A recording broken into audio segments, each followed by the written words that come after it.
Good afternoon, everybody, and very warm welcome here to the Bank of Finland. We are having excellent, interesting seminar this afternoon. The title is Monetary Policy Normalization in the World of Uncertainties. My name is Elisa Newby, and I'm Head of Communications of the Bank of Finland, and I'll be chairing this seminar today. Just a couple of practicalities before we keep going. So firstly, this seminar will be live streamed. There's continuous video streaming going on. We very much encourage you to comment and discuss all the topics, ask questions, and so that people who are watching us on their computer screens can hear our questions and answers. We are going to circulate microphones. So please use those when you ask questions. Again, in order to facilitate lively discussion, we limit the speaker's speaking times to 20 minutes. We would prefer 15, but if it has to be 20, that's fine. I'll be the chairman, and I'm a strict one. And then followed by 5 to 7 minutes discussion points by commentators, and then floor is open for questions from the audience. Okay. The first speaker of this seminar is the Governor of the Bank of Finland, Olli Rehn. And the title of his address will match that of this seminar, but I've understood that it will also include some wildlife analysis regarding birds and mammals of monetary policy making. Please, Olli, floor is yours.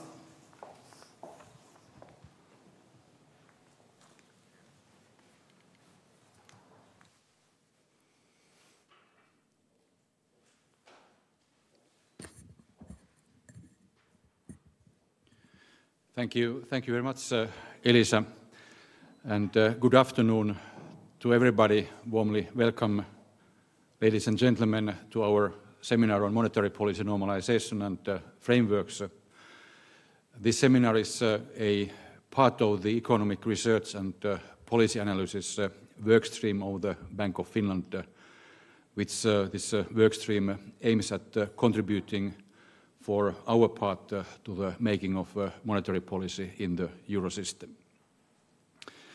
With this event, we want to deepen our interaction with and learning from the academic community, and thus it is indeed both a pleasure and honor to have you here today and discuss how monetary policy should evolve in order to continue contributing to a strong, sustainable economic progress in Europe. So welcome again, both all of you who are here at the gold standard in this room, as we call this, as well as on the other side of the computer screens. So in my opening remarks today, I will discuss monetary policy and its challenges in the current world of major uncertainties, focusing obviously on the euro area. But before going into that, let me reflect on an issue with which I have recently often been confronted, to which Elisa already referred to. That is, I have frequently been asked the classical but say sympathetically simplistic question: are you a hawk or a dove? To my mind, apart from being simplistic, this question, hawk or a dove, is also a misleading question, since it appears to assume that one could pursue sound monetary policy only with one policy orientation, with one analytical model, with one mental map, regardless of space and time. Instead of such simplicity, we could well ponder what kind of features a sound and solid monetary policy maker should possess. To answer that, I would refer to the classic distinction by the philosopher Isaiah Berlin, who divided policymakers. Actually, he divided statesmen, but let's not exaggerate. So he divided policymakers to foxes and hedgehogs. And if I quote him, the fox knows many things and the hedgehog knows one big thing, unquote. However, instead of seeing this as a binary question, you must be one or the other. In my view, a competent central banker should possess the qualities of both the fox and the hedgehog. Pursuing the price stability objective with consistency and resolve while keeping sound focus on sustainable growth and job creation requires traits of the hedgehog.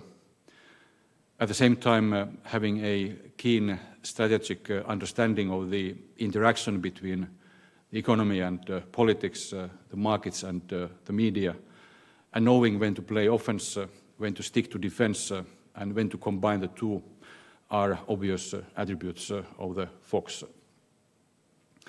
Working on the basis of such, say, dual approach is particularly appropriate in the current world of significant uncertainties, which requires a steady but creative hand from the makers of monetary policy. From this point of departure, today let me focus on the challenges of monetary policy normalization and frameworks over the medium term. I start with the economic activity in the euro area over the past decade. Despite some moderation following the strong growth performance last year, 2017, the euro area economy continues to expand at a rate estimated to be higher than its long-run potential growth rate. There has been good progress in the labor market and over 9 million jobs have been created during the recovery since 2013. The underlying strength of the economy should support the convergence of inflation to our price stability target.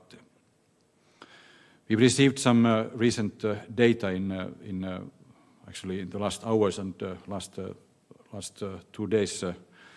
For instance, the flash estimate for Q3 indicates that it is up by 0.2%, which is year-on-year plus 1.7%, which shows some moderation of growth.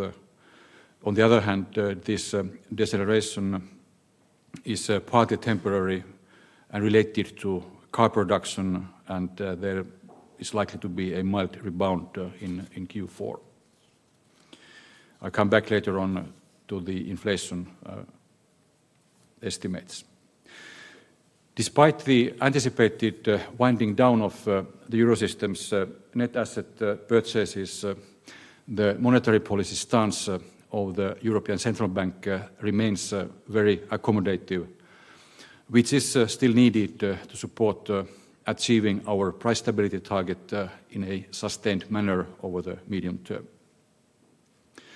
In this, in many ways, benign situation, monetary policy makers are bound to take decisions in the world of uncertainties, and I would disentangle two kinds of two kinds of uncertainties, concrete and analytical. Today's concrete uncertainties stem particularly from the continued trade tensions, vulnerabilities in the emerging economies, and financial market volatility. They are amplified by analytical uncertainties related to the functioning of the economy and to the operation of economic theories, which we use daily in formulating our policies. And these uncertainties are related, for instance, or in particular, to the prospect of secular stagnation, the assessment of the natural rate of interest, and the slope and movements of the Phillips curve. We will hear shortly Michaela Schmöller's presentation about on the issue of secular stagnation, and a corollary from these factors is the additional question: what is the impact of these uncertainties on central banks' strategies? Let me provide some insights on that. After a decade of exceptional measures, non-standard measures, prospects for returning to a more conventional interest rate environment and a more normal Eurosystem balance sheet have slowly strengthened. A watchword in the discussion, if not the watchword in the discussion on normalization, is gradualism. Gradualism has been defined as the central bank tending to adjust the interest rates and in the present context other instruments incrementally in a series of gradual steps into the same direction. Theoretically, this prudent approach can be justified by William Brainard's classic 1967 argument, which showed that gradualism is warranted when there is uncertainty about how the economy will respond to the instruments that are used. The link between economic uncertainty and policy gradualism seems especially relevant at the current juncture when several uncertainties about the effects of monetary policy are clearly prevailing. I will consider two of them in more detail.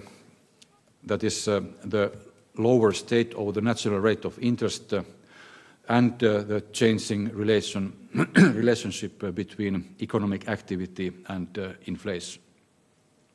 In textbook terms, the position and shape of the Phillips curve.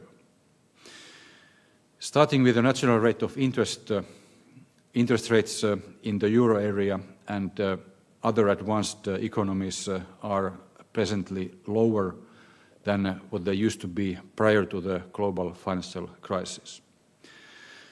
This phenomenon, visible through the term structure of interest rates, is partly policy-induced, but it is also likely that the so-called long-term equilibrium real interest rate has declined. The natural rate of interest can be defined as the real interest rate that is consistent with the macroeconomic equilibrium. In other words, it is the interest rate that would prevail if the economy were at the equilibrium employment, the output at its potential level, and the inflation stable, neither accelerating nor decelerating. It is a major reference point for monetary policy as it defines the neutral policy stance at any given time. Low equilibrium rates obviously affect the monetary policy stance, and any given policy rate is less stimulatory, means less stimulus with lower equilibrium rates. And if policy induces a short-term real interest rate that is higher than the natural rate, then monetary policy is bound to be restrictive.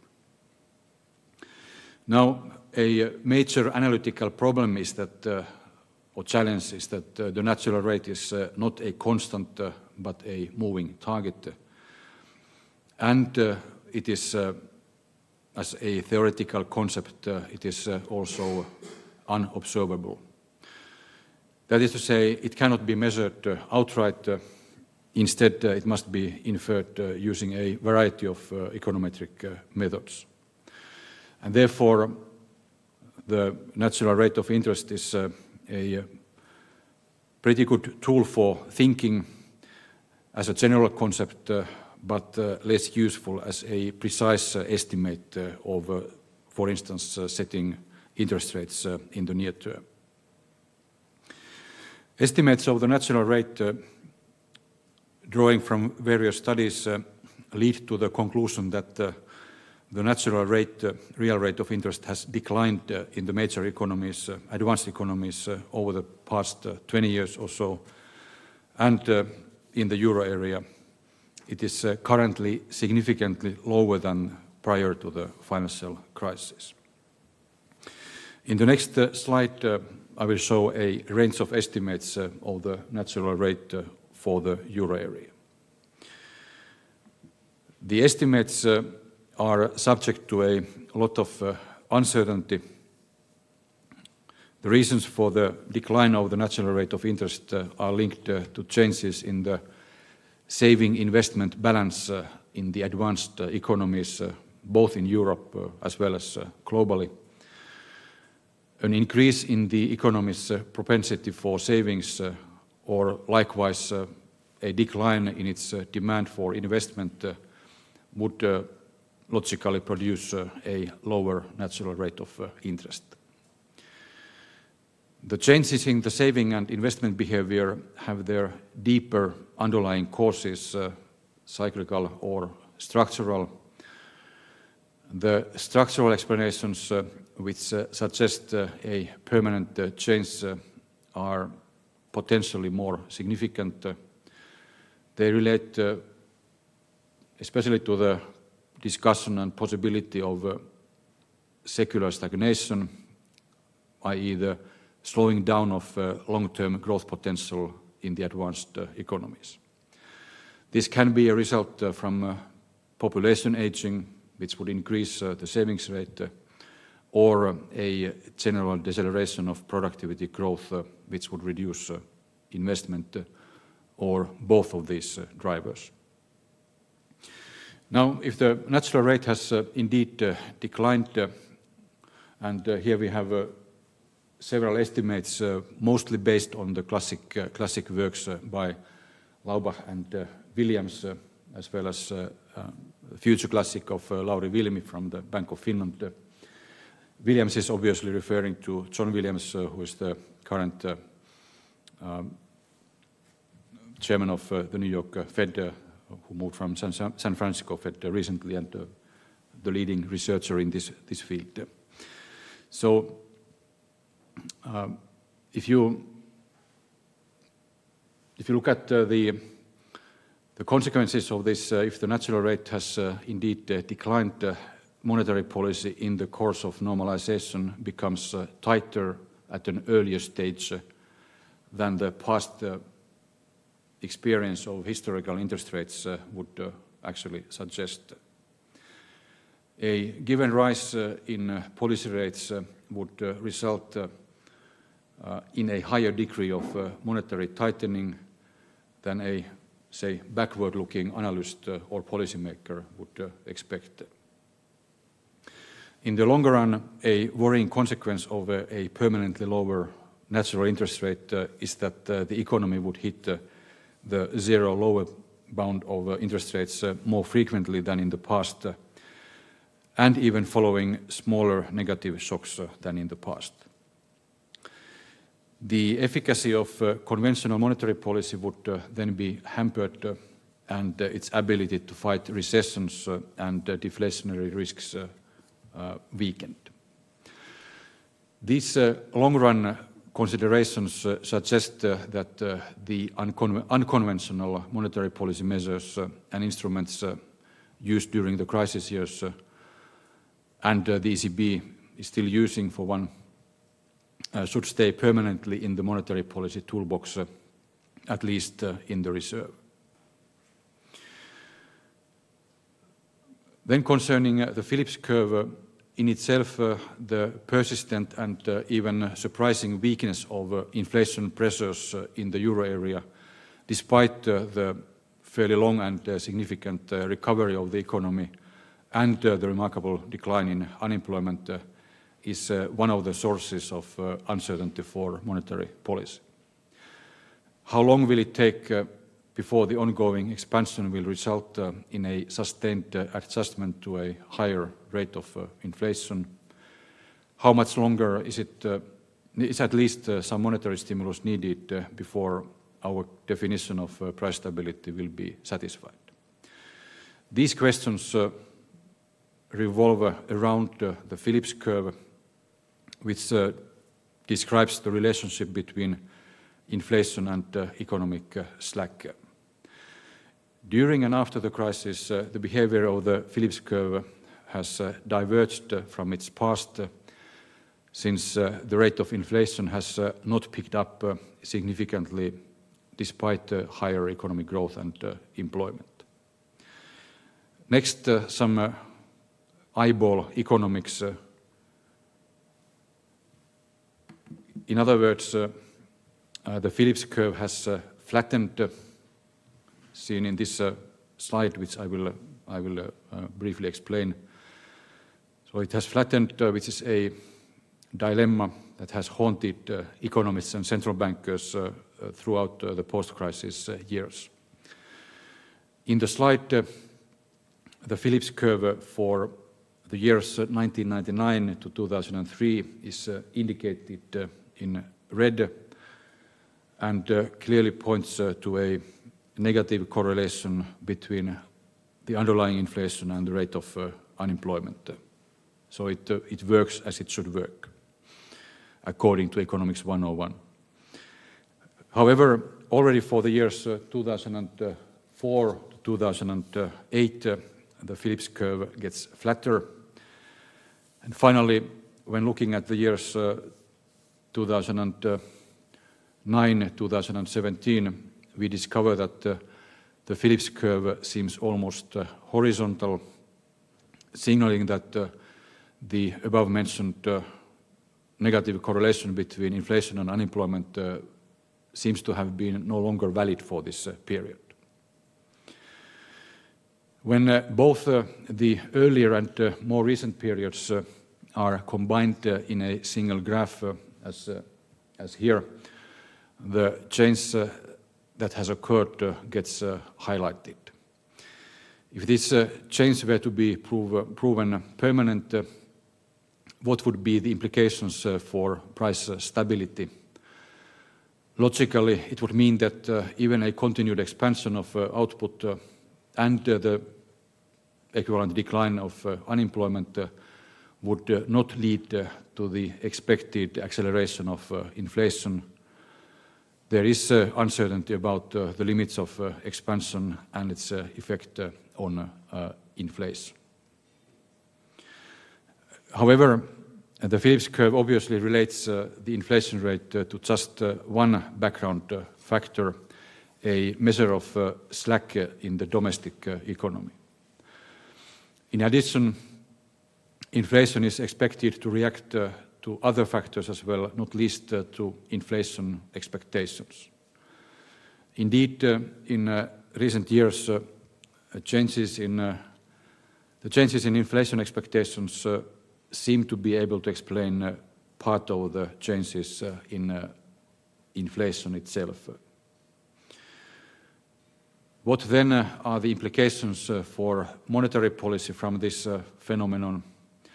Both the decline in the natural rate of interest and the low inflation expectations actually reinforce the case for a gradual approach to normalization. Under heightened uncertainty, this will allow monitoring the effects of monetary policy and help avoid unforeseen negative consequences. Moreover, it is important that monetary policy focuses on ensuring that inflation expectations are anchored in line with the price stability objective.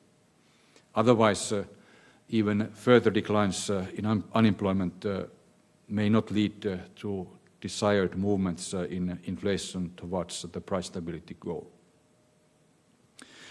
The previous analysis is supported by non-linearity of the Phillips curve, which you don't see here with your eyeballs, but it's underneath this picture. As its inventor, A.W. Phillips himself said, actually 6 decades ago already, 1958, the relation between unemployment and the rate of change of wage rates is likely to be highly nonlinear. And next, this is illustrated through the relationship between wage inflation and the broad measure of unemployment, which is the so-called U6, that includes, for instance, underemployed and other categories that form indeed the broad measure of unemployment. In this graph, we note a nonlinear empirical relationship between wage inflation and broad unemployment. And then we are bound to ask what is the implication of this relationship. I would read it so that the speed of wage increases will accelerate substantially only once unemployment has been significantly reduced. Subsequently, there is still the open question of pass-through of wage inflation to core inflation. In any case, this way of interpreting the Phillips curve gives credence to the assumption in the ECB Governing Council that euro area inflation is gradually converging to our price stability target. Although headline inflation has been picking up, underlying inflation is still persistently around or slightly above 1%, as we saw from today's figure, reflecting continuing soft domestic price pressures. Unemployment is declining, but there is still considerable labour market slack in the euro area. In this environment, the gradualist prudent approach required poses a challenge to monetary policy if we are hit by the next recession too soon. In other words, will we have space to react? Former chair of the Federal Reserve, Bernanke, has sent us, the currently active central bankers, a challenge to create more policy space for monetary policy going forward. I find it is very reasonable advice. Various suggestions have been made to help monetary policy suffering from having too low inflation for too long. These include, for instance, a higher inflation target, a permanent price stability target, and also nominal GDP targeting. I don't want to dwell deep into the pros and cons of these various strategies now, but as a general remark, it is fair to say that among central bankers and leading scholars, there is at least so far no emerging consensus in favor of any of these proposals. However, in his paper, Monetary Policy in a New Era, Bernanke proposes a, say, lighter option for an alternative monetary framework that he calls a temporary price level target. Temporary because it would apply only at times when short-term interest rates are at or very near zero. Announcing this target would lead the public to expect exceptionally low inflation to be followed by a period of higher inflation as the central bank would strive to get the price level back to its trend. The reaction of inflation expectations to the temporary price level target should help monetary policy to achieve its objective. In my view, Bernanke's proposal deserves a thorough analysis, even if one can see challenges in communication, as in any policy change normally. It is of particular interest, especially if we do not want to rely on large-scale bond purchases as the primary solution to the zero lower bound problem in the future. In fact, Bernanke's solution can be seen as a further developed form of forward guidance. Even in communication, action can sometimes speak louder than words. Clearly, monetary policy space is reduced if the central bank, as seen from outside, does not appear to resist downward deviations from its inflation objective, and if this appearance gets incorporated to private expectations, to inflation expectations. Markus Haavio's presentation today, based on the research paper of Paloviita, Haavio, Jalasjoki, Kilponen, deals with this matter by analyzing the ECB's reaction function on the basis of real-time data over 2 decades. The paper asks what the expression below but close to 2% has meant in practice over these 2 decades. Their key empirical finding is that the ECB's reaction function since its inception has, over the past 2 decades, has performed as if its inflation objective had been between 1.6 and 1.8%, or as if the ECB had responded more vigorously to upward deviations of inflation from its objective than to downward ones. Now, the ECB's well-known operational definition of price stability is the famous below but close to 2% over the medium term. It is evident that the definition allows a symmetric interpretation. Consequently, a temporary price level target which would allow the central bank to let the inflation exceed the medium-term target temporarily when needed to compensate for past cumulative negative deviations of inflation from the target should not be regarded in contradiction of the ECB's operational definition. Under this interpretation, the ECB definition of price stability would be seen as a symmetric, not as asymmetric, but as a symmetric target with equal probability of inflation going below or above the below but close to 2%. Following this policy would help prevent the drifting of inflation expectations persistently below the target. Operationally, this could be carried out by a lower for longer forward guidance policy regarding the policy of interest rates when needed. As in the longer term, inflation would be at the target on average, inflation expectations that are consistent with the target would be supported.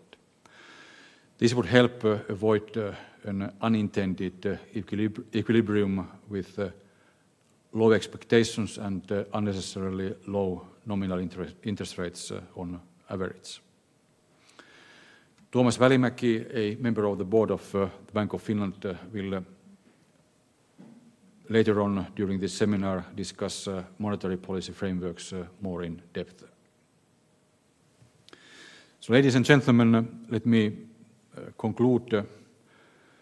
Over the past decade, the monetary policy framework has come to include a variety of non-standard, unconventional non-standard measures that have proven to be effective in supporting economic activity and returning us to the price stability target. Such measures have included asset purchases, negative interest rates, forward guidance, and various credit easing instruments. In combination, these instruments and these measures have enabled central banks to create accommodative financial conditions, greatly enhancing the transmission of monetary policy in the euro area. However, in the world of rapid transformation, it seems sensible to think that central banks should evaluate their monetary policy frameworks time to time. Regular review would also make the strategy more open and transparent. Many central banks already have an evaluation process in place. The Bank of Canada is one example of such practice. The Federal Reserve System also has a procedure in place for strategy review. The same is the case for the Bank of England and the Swedish Riksbank. The evaluations could be internal or made partly by outside evaluators. The background papers supporting this kind of evaluation could well be made public. In my view, the European Central Bank would benefit from considering its strategy work in this perspective. Regular reviews would assist the ECB to stay in tune with the rapidly changing economic and financial environment. Especially in our present times of uncertainty, it is essential for any central banker to possess a fully modernized monetary policy toolbox that is as functional and as effective as possible. This would help the Fox to outsmart the opposing forces and overcome the immediate obstacles, and it would enable the hedgehog to stay the course of medium-term price stability, sustained growth, and high employment. So why not pursue it? Many thanks for your attention, and once again, welcome to the seminar. Thank you.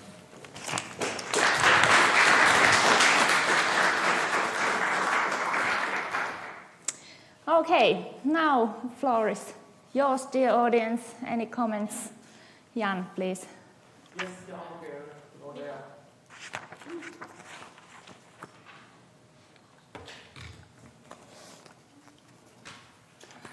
Yeah, Jan from Nordea. Thanks for the interesting comments.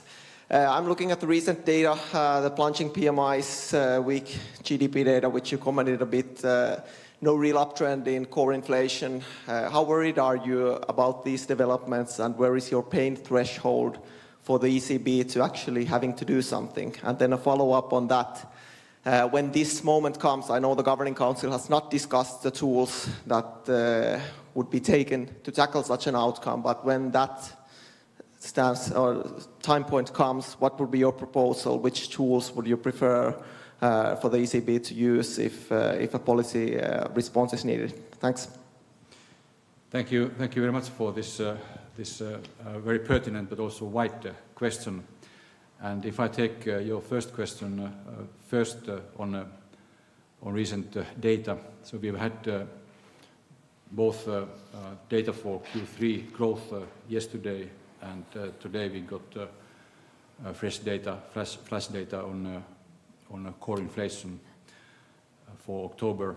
And as regards the assessment of these two pieces of information, first concerning growth data, I already actually commented on that. It seems that it is partly somewhat more subdued because of, say, technical issues related to car production. And it is quite likely that there will be at least a mild rebound in the fourth quarter because of these technical reasons. So I would not read too much from this at this point of time. It is by and large on trend. And as we have said in the latest macroeconomic forecast, both the ECB and the Bank of Finland, we see that this year we have still strong, solid growth. It will continue in somewhat more moderate or subdued form next year and the following year. We will have the next macroeconomic forecast, broad macroeconomic forecast estimate next month. Sorry, actually, I'm already in November, so in December. And then that's the right point of time to assess the situation in depth and draw subsequent conclusions. As regards core inflation, headline inflation and core inflation, headline inflation was 2.2%, now the latest figure, and that is pretty much related to rising oil prices. Core inflation was slightly up from the previous estimate and broadly in line with the expectations. Again, it is better that we will wait for the December broad macroeconomic estimate and then in a comprehensive manner draw conclusions on that basis of the economic situation, both the macroeconomic situation and inflationary trends in the euro area. As regards the instruments, we have, as I said in my opening remarks, we have a wide variety of instruments, both conventional and unconventional, in our toolbox. And in my view, it is only reasonable and wise to keep these instruments in the toolbox also in the future, at least in the reserve. And depending on the development of the euro area economy, we will use this toolbox as appropriate to achieve our price stability target over the medium term. Any other comments? If not, then we'll thank Governor Rehn and then turn to the next session. And our next speaker, she is Michaela Schmöller. Michaela is working at our Monetary Policy and Research Department as an economist. And comments will be provided by Niku Määttänen. He works in Finnish Research Institute of Finnish Economy. So please, Michaela, floor is yours.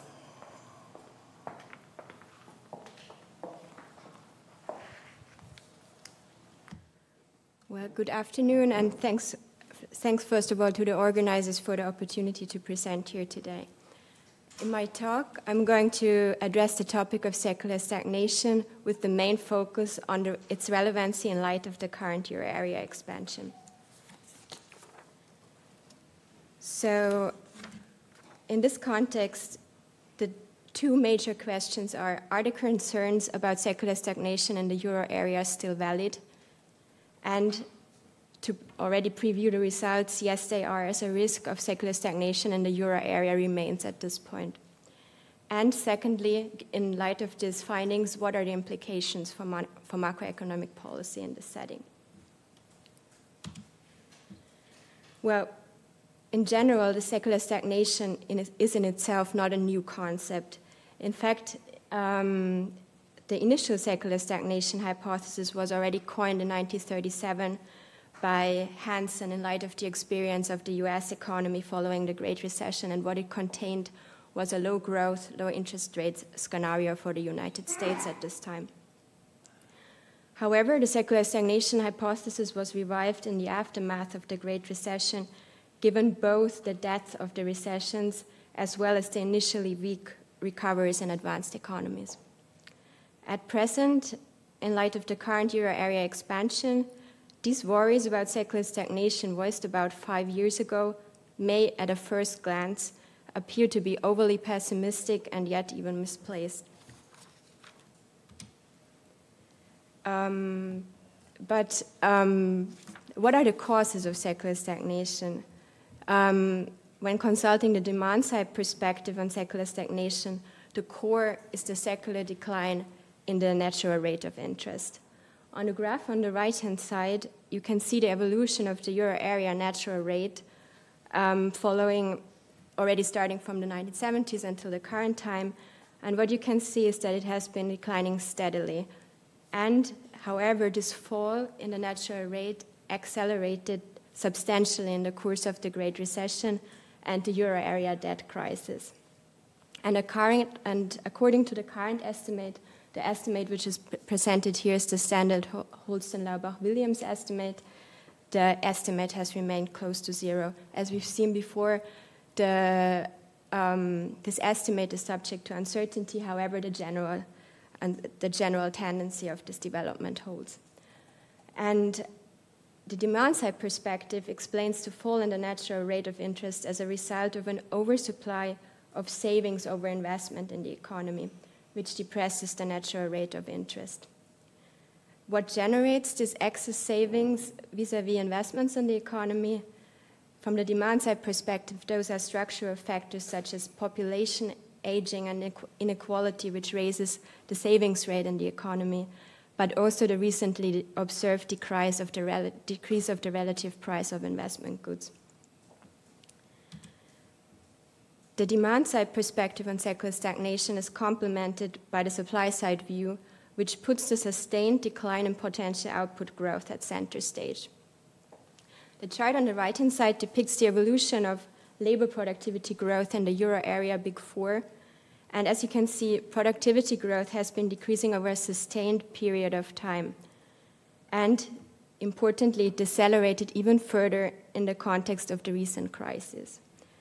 From the supply-side pessimist's view, this observation can be attributed to the third industrial revolution having reached a phase of diminishing returns, in the sense that the initial ICT innovations brought about the major productivity gains in the form of widely available internet, web browsing, as well as email communication. However, in recent times, according to their view, these initial gains could not be met anymore. And obviously, the demand-side view and the supply-side view of secular stagnation are closely linked, because firstly, weak potential output growth will eventually also translate in depressed natural rate, and also via an inverse Say's law, saying that a prolonged phase of weak aggregate demand will eventually translate in also a lack of aggregate supply. With these observations in mind, and returning to the initial question, can we, given the current expansion in the euro area, conclude that these worries about secular stagnation expressed initially only represented a false alarm? Indeed, given growth in the euro area, these initial worries may appear to have been overly pessimistic at this point. However, when evaluating the secular stagnation argument in light of the recent expansion, it's important to note that secular stagnation does not exclude the possibility of upswings. Under secular stagnation, upswings are possible. However, they are increasingly likely to be fueled by financial speculation. The underlying channel here is that as the low interest rate environment encourages investors' risk-taking and search for lead, which eventually also renders financial crisis more likely. From the secular stagnation perspective, signs of secular stagnation were present already for many years, but were masked by excessive risk-taking and financial unsustainability, which were, from the proponents of secular stagnation's perspective, key in enabling these expansions in the first place. The most notable example in this context is the buildup of a major housing bubble preceding the Great Recession, which culminated in the most severe crisis in the post-war period. Hence, to be able to conclude that the recent concerns about secular stagnation only represented a false alarm, it is crucial that the prevailing expansion proves financially sustainable, and also that it persists in advanced stages of monetary policy normalization. Relatedly, the hysteresis argument, which points out the long-lasting effects of severe crisis in the euro area, is often presented as a competing explanation to the secular stagnation view. However, these viewpoints are not, in fact, mutually exclusive. So, the secular decline in the equilibrium real interest rate, as we have seen on the previous slides, and corresponding market-based interest rates is a long-term phenomenon, which also set in well before the Great Recession, and for that reason cannot only be interpreted as only being crisis-induced. And the same observation also applies to the slowdown in productivity, which already set in well before the Great Recession. In other words, secular stagnation focuses on the long term and explains long-term developments. The hysteresis view, in turn, shows that productivity is not only determined by long-term supply-side developments, but also fluctuates to a degree procyclically as the key drivers of technological progress, such as R&D and technology adoption, increase during upswings and fall during downturns. And as you can see in the chart here, innovation activity in the euro area as measured by R&D expenditures in the euro area 12 tend to fall substantially during recessions and increase in upswings. So as a result, productivity may decrease substantially in a downturn as productivity-enhancing investments are postponed to the future, which also can render recessions highly persistent due to the second round effect of the initial downturn also on productivity. Hence, hysteresis considerations can be particularly apt for explaining the acceleration of both the slowdown in productivity growth and the decline of the natural rate following the Great Recession, as well as for providing insights into the depth of the recession and the initial sluggishness of the recovery, and hence explains short to medium-term dynamics. While secular stagnation, on the other hand, as stated initially, is concerned with the long term and should be interpreted, and hence both theories should be interpreted as complementary rather than opposing views. What are the policy implications on the tendencies of secular stagnation? Secular stagnation does not mean that economies are going to remain in stagnation forever. Rather, secular stagnation means that it persists for as long as its major driving forces prevail. However, as we've seen previously, current estimates suggest that the natural rate of interest in the euro area has remained low and close to zero, and it does, at least at present, no signs of a drastic recent reversal are discernible at present. Similarly, productivity growth has also remained low. When turning to the main drivers of secular stagnation, such as the decrease in the relative price of investment goods, population aging, and the increase in inequality, those are all long-term, slow-moving factors, making an abrupt turning point unlikely at this point. Consequently, the current expansion in the euro area should be interpreted as a recovery from the persistent effects of the Great Recession and the sovereign debt crisis, and hence a medium-term phenomenon, while long-term interest rates remain at present low and bear the corresponding risk of secular stagnation. And this situation holds important implications for monetary policy.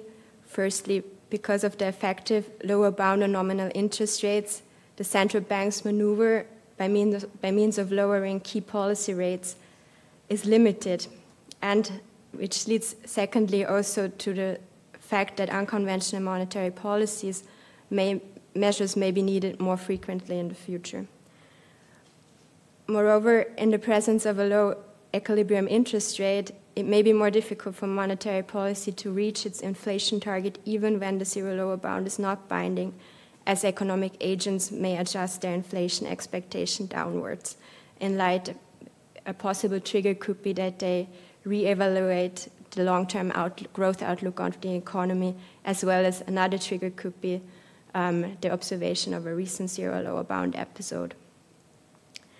In this setting, policy and given the general adverse effect attributed to secular stagnation, as well as the corresponding obstacles to monetary policy, it means that addressing the headwinds causing secular stagnation is key when designing adequate macroeconomic policies.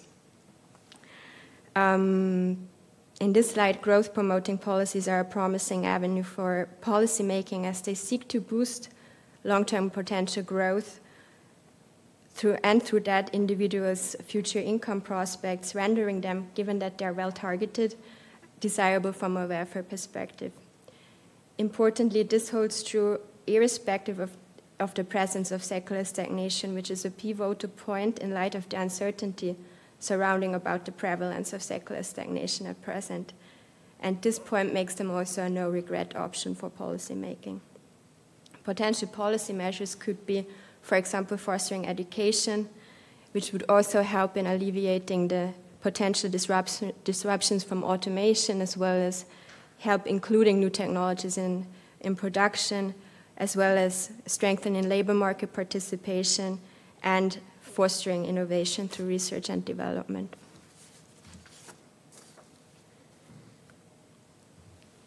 As stated before, however, tendencies of secular stagnation only prevail for as long as their key driving forces persist.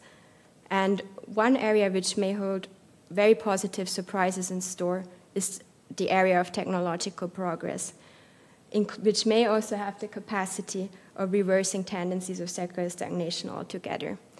In order to see this point, it's helpful to picture productivity growth as a two-stage process, which firstly starts with the initial invention of new technologies through research and development, and which is secondly followed by technological diffusion, that is the incorporation of these technologies in the actual production of firms. Hence, even though many important technology advances may have been realized in recent times, they will only exert an effect on output in a measurable form and also on productivity once firms utilize these technologies also in their production processes. A central example in this context is, which may hold potential sizable productivity gains in mind and in store, is the field of artificial intelligence. As you can see on the chart on the right-hand side, the evolution of patents in artificial intelligence and related innovation activity has been growing rapidly over the past decade and more. In other words, AI may represent, as did the steam engine, the internal combustion engine, and personal computers represent a general purpose technology, meaning that they have a high power of drastically boosting productivity. However, incorporating AI in production requires substantial changes on the firm level, meaning that this initial adjustment may first of all take time, and secondly be also attributed to substantial costs. Also, hysteresis effects matter in this context because, as stated previously, the crisis in the euro area may also have likely to have affected the evolution of productivity adversely, as productivity-enhancing investments may have been postponed to the future. As a result, productivity may improve substantially in the context of the current expansion, as sound overall economic conditions may foster innovation through increased R&D activity and technology adoption.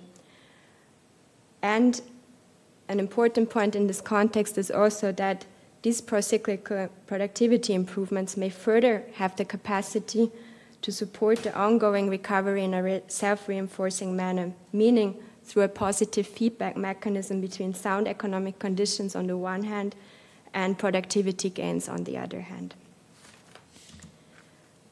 To conclude, at present, a risk of secular stagnation remains in the euro area, because firstly, secular stagnation does not exclude the possibility of upswings, so the current euro area expansion does not per se render the secular stagnation argument void. Crucially, under secular stagnations, upswings are also subject to financial risk, rendering key if the current expansion also proves financially sustainable and will remain sound in advanced stages of monetary policy normalization. In general, there is still a risk of secular stagnation in the euro area, firstly because current productivity growth and estimates of the natural rate remain low, and secondly, as the structural drivers remain at this point, such as aging, remain at this point broadly unchanged. However, and on a positive note, recent innovations may have the potential of reverting tendencies of secular stagnation. Further, aptly designed macroeconomic policies can help in reducing the risk of secular stagnation. In this, policies boosting potential output growth represent a no-regret policy option, as they are, given that they're efficiently designed, economically beneficial, irrespective if the risk of secular stagnation is going to materialize or not. And importantly, they help to alleviate the constraints on monetary policy in this setting. Thank you.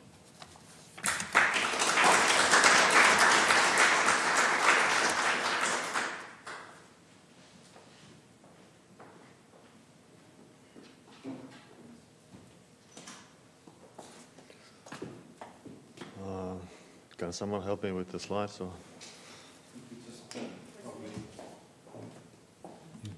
All right, okay, thank you. Okay, good afternoon, and thank you for having me here. So I think Michaela just gave a very clear overview of the secular stagnation hypothesis and different issues related to it. So I'm trying to just sort of complement Michaela's presentation by discussing some of the possible sort of policy conclusions here. But let me first say that I fully agree with Michaela in that I believe that secular stagnation, or at least the conditions for secular stagnation, are sort of likely to stay with us, at least for some time, but possibly for the indefinite future, right? So the main reason why I think this is the case is actually the fact that we have seen a very very steady secular, if we want, decline in the long-term real interest rates. So actually, I think it's if you look at the actual interest rate adjusted for inflation, this pattern is even clearer or more visible than when one looks at the estimated natural rate, which was what Michaela just showed you. So if you think about the long-term government bonds of very low-risk countries, the real interest rates or real yield on those bonds is down from around 5% a year in the mid-1980s to around 0 today. So that's actually a huge decline. And importantly, the rates were already low relative to recent history before the financial crisis. So this doesn't have much to do with unconventional monetary policies. So therefore, I think there's little reason, in my opinion, to assume that these rates would increase substantially anytime soon. I mean, they might, who knows? But I just don't I don't see any reason why that would be the case. At the very least, we cannot count on that, I would say, right? Related to this, I mean, I think it's a bit. I think we should stop referring to the current rates as somehow abnormal. They are just, I think, they might very well be the new normal. Actually, I think recent research has shown that if you look at the more distant history of past, we have seen rates this low also before. So it's not clear that there's anything abnormal about the current rates. So we perhaps better get used to them. Now, low interest rates per se, I would say, are not a good thing or bad thing. They're just prices. We just kind of take them as given. But the main problem is that they make the zero lower bound, or the effective lower bound, if you want, more likely to be binding. And a related concern is as Michaela also referred to, is financial stability. So, some policy issues that I want to discuss briefly. Okay, the first, I would like to, first I would say that, the zero lower bound really has, or the effective lower bound, it really has the potential to create huge distortions. I would hate, say, rent regulation. We shouldn't regulate rents, for instance. That's what, in my view, would be a huge distortion in the economy. Zero lower bound arguably is even a bigger distortion. It causes even bigger problems. And in my mind, this justifies all sorts of unconventional monetary policies, including the actions taken by the ECB since the financial crisis or the euro crisis. But arguably, the long-term goal should really be to eliminate the zero lower bound altogether. So I would like to see central bankers having more power than what they currently have. So I think we need a more open, really a public debate about the idea of eliminating paper currency. So at some point, I think we should start explaining to the wider audience that the promise of paying zero interest rate on cash is, under current conditions, a very problematic and costly promise. And we shouldn't stick to that forever. And therefore, arguably, we need to eliminate paper currency and have something else instead.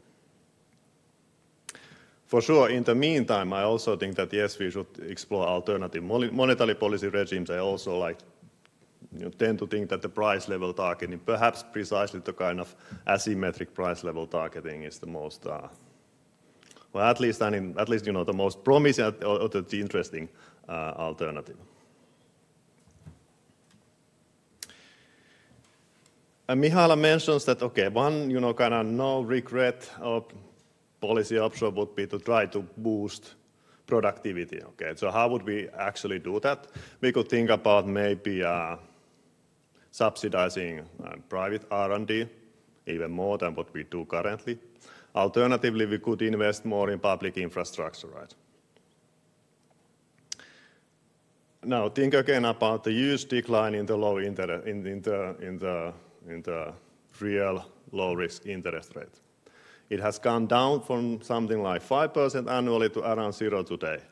So for sure, if you do standard cost-benefit analysis of different various potential public infrastructure projects, it should be the case that there are many projects that seemed ridiculously expensive a couple of decades ago with interest rates around 5% annually, that currently should look very lucrative, right? With an interest rate, say, of 1% or something like that.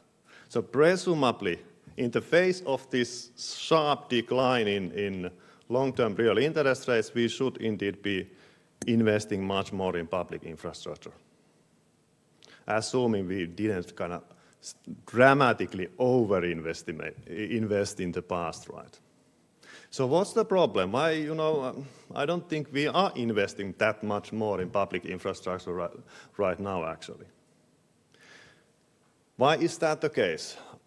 I actually think that one possibility is that government they just don't react to these changes in the discount rate, in the proper discount rate. I think that's a possibility. And it would be a problem if that is the case. Interest rates go down, and then an important actor, the government in this case, doesn't really react to that. Of course, there are very relevant concerns related to fiscal sustainability, also fiscal rules, which in some cases, may prevent even sort of very wise or highly productive infrastructure projects being undertaken. One potential solution here would be to try to more carefully separate public investments from consumption when applying fiscal rules, for instance. Another possible concern is, of course, the uncertainty about future interest rates. We don't know. It might be the case that the interest rates will increase sometime in the future. The solution to this should be obvious, though. Just issue very long-term bonds. Finland, for instance, I think doesn't issue very long-term bonds. Okay, and finally, I wanted to comment briefly about macroprudential policies. I actually think that we should, rethink current policies to some extent. So the problem is obvious, I think. We are living in a very low interest rate. Okay, now I'm also saying that these are very low interest. We are living in the new normal, with interest rates much lower than what they used to be.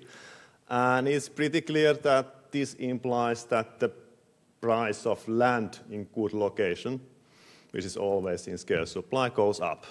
As a result, house prices in many areas, not everywhere, but in many areas in city centers at least, go up. And as a result, household leverage tends to go up as well. So, and this is kind of risky situation. I fully agree with that assessment. So I think the main problem is that we are in a situation where,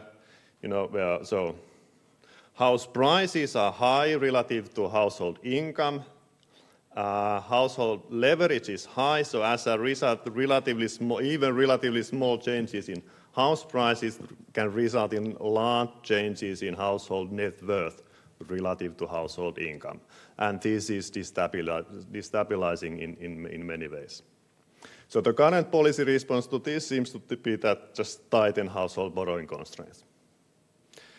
Now, I think it's okay to require households to put some equity when buying their house, or require me as some down payment when buying a house. I think that's fine, but there are limits, really, I think, in how far we can go with this policy. So one problem here is that we should be very worried about household welfare. So borrowing constraints, obviously, at least if you think about rational households, they distort the life cycle consumption profiles. So they lower household welfare. That's, in my mind, is a very, very bad thing. There are distributional issues here. Like it's if you impose very tight borrowing constraints, then arguably you benefit those with inherited wealth who have the down payment to make.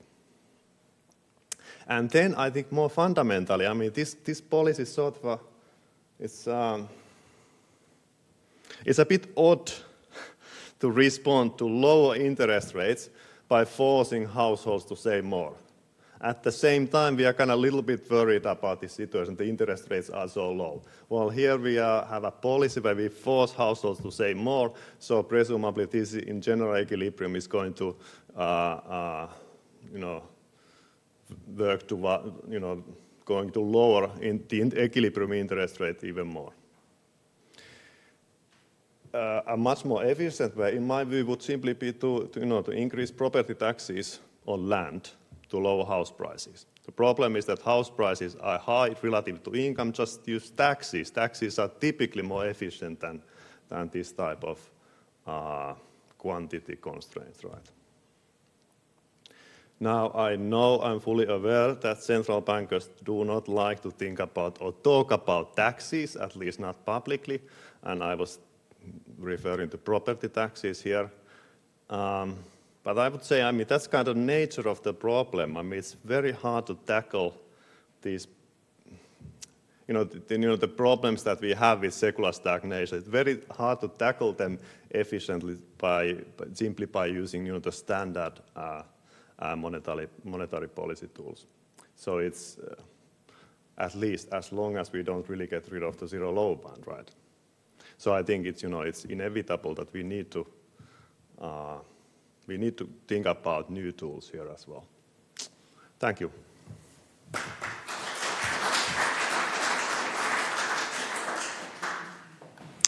Michaela, please.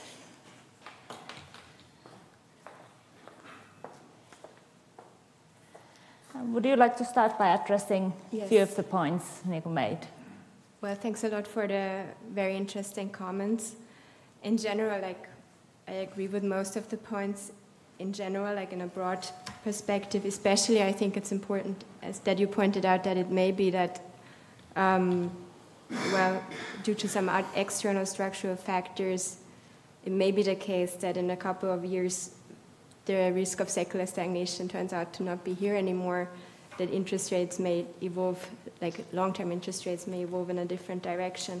However, it's important to note that we shouldn't count on it, and I think that's an important point.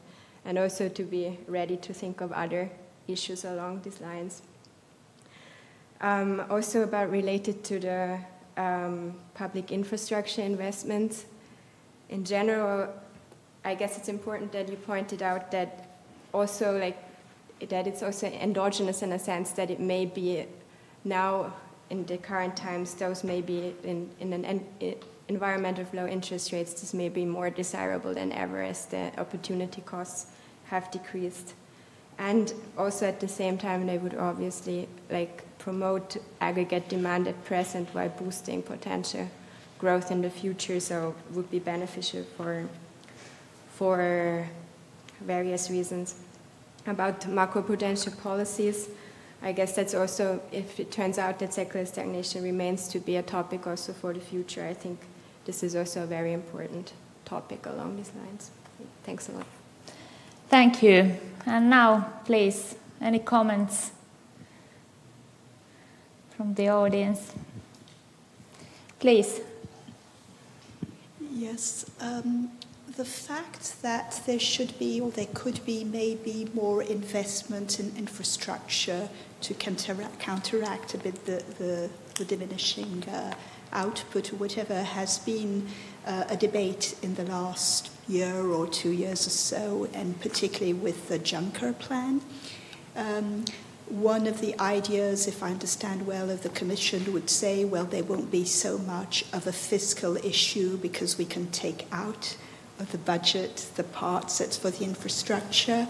Nevertheless, there has not been, or it seems there has not been much enthusiasm, despite the fact that everybody seems to agree it's needed, that in fact we have not seen, correct me if I'm wrong, as much infrastructure investment as was expected, at least, by the original Juncker plan. Maybe I'm wrong in my analysis, but could you comment a bit on this? Because this has been an issue in the past 2 years or so in the European Union, and yet we are maybe not seeing concerted efforts on that. So that was my question, in fact. Thank you.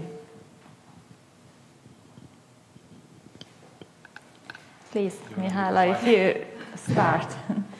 Well, in general, I guess in the context of secular stagnation, also the type of infrastructure investment matters. So it should be well targeted in the sense that it also is in the end efficient in increasing potential output growth. That is one thing. And then also, I guess, what matters is also the degree of fiscal space in countries. So this is obviously also a hurdle for this type of policies against secular stagnation in this current setting. Thank you. So I think you addressed that to me as well, maybe because of my previous responsibilities, and I'm happy to carry some responsibility of the capital increase of the European Investment Bank, which took place in 2012 or 2013. It's already expanded its lending capacity, and it was further increased in 2014-15 when the Juncker plan was introduced. In fact, the lending capacity was around 60 billion by the time it was expanded to 180 billion, and then the Juncker plan to over 300 billion euros. I have not frankly seen recent statistics of the use of say, EIB funding and other elements from the budget related to, or national budget related to the Juncker plan. But my impression is that in, say, based on more overall anecdotal observation is that it has been overall used in infrastructure and research and development investment. But I think you're right that the member states have not, for one reason or another, they have not made very much use of the exception or qualification that you can subtract your investment in line with this EU investment plan from your fiscal balance, fiscal deficit.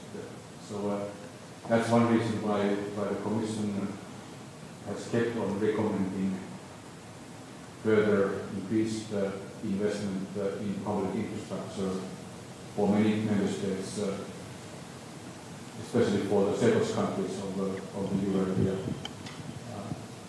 Of course, as Michaela said, within the frame of the fiscal space. So in a way, it boils down to the question of quality of public finances and how you can reallocate resources for private R&D or public infrastructure investments, which are, to my mind, proven to be essential for advancing productivity growth and long-term economic growth in the European economies. Thanks. And then we have Tuomas first and then Aki. Thank you. As one of the hosts, I don't dare comment on Michaela's excellent presentation. But as I'm also responsible for cash here at the bank, I probably need to comment on Niku's comments. Well, first, I totally agree that zero low bond can be a huge problem for the society and the economy and the central bank. However, if the real interest rate or the neutral interest rate has declined, and the problem is that there is a limit for nominal interest rates, I would have guessed that your first suggestion would have been raise the inflation target, but maybe you didn't dare to do it as we are in a central bank. You said that that'll be one of the problems is related to financial stability. Also, if you got rid of cash by creating central bank digital currency, it could create huge financial stability issues, because whenever uncertainties increase, all deposits go into central banks, and that's a huge problem for banks. So it's not a silver bullet, at least.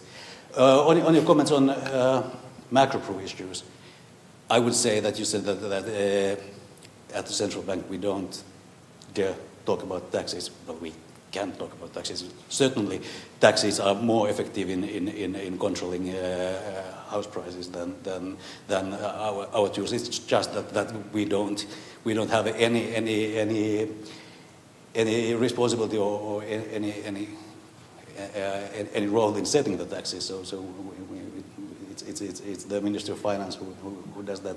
But it's not only taxes. Sure. I think we've been.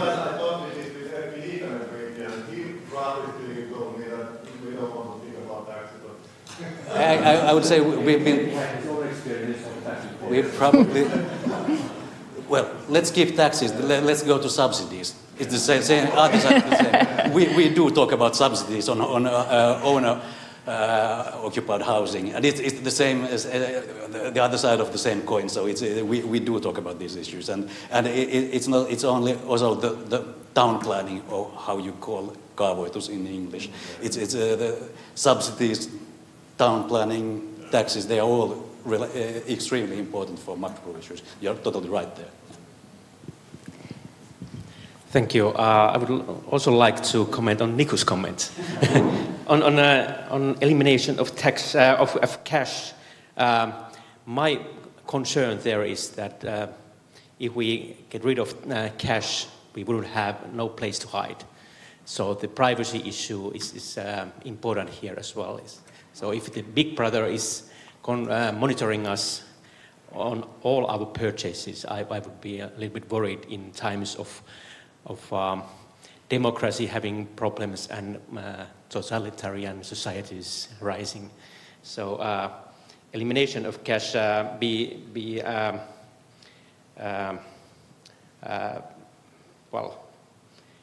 to be afraid of it, and yeah. But another point here is on infrastructure. Why do you suggest that we should increase public infrastructure spending? Why don't we just increase incentives for private investments? Okay, if I may first get back to Tuomas briefly.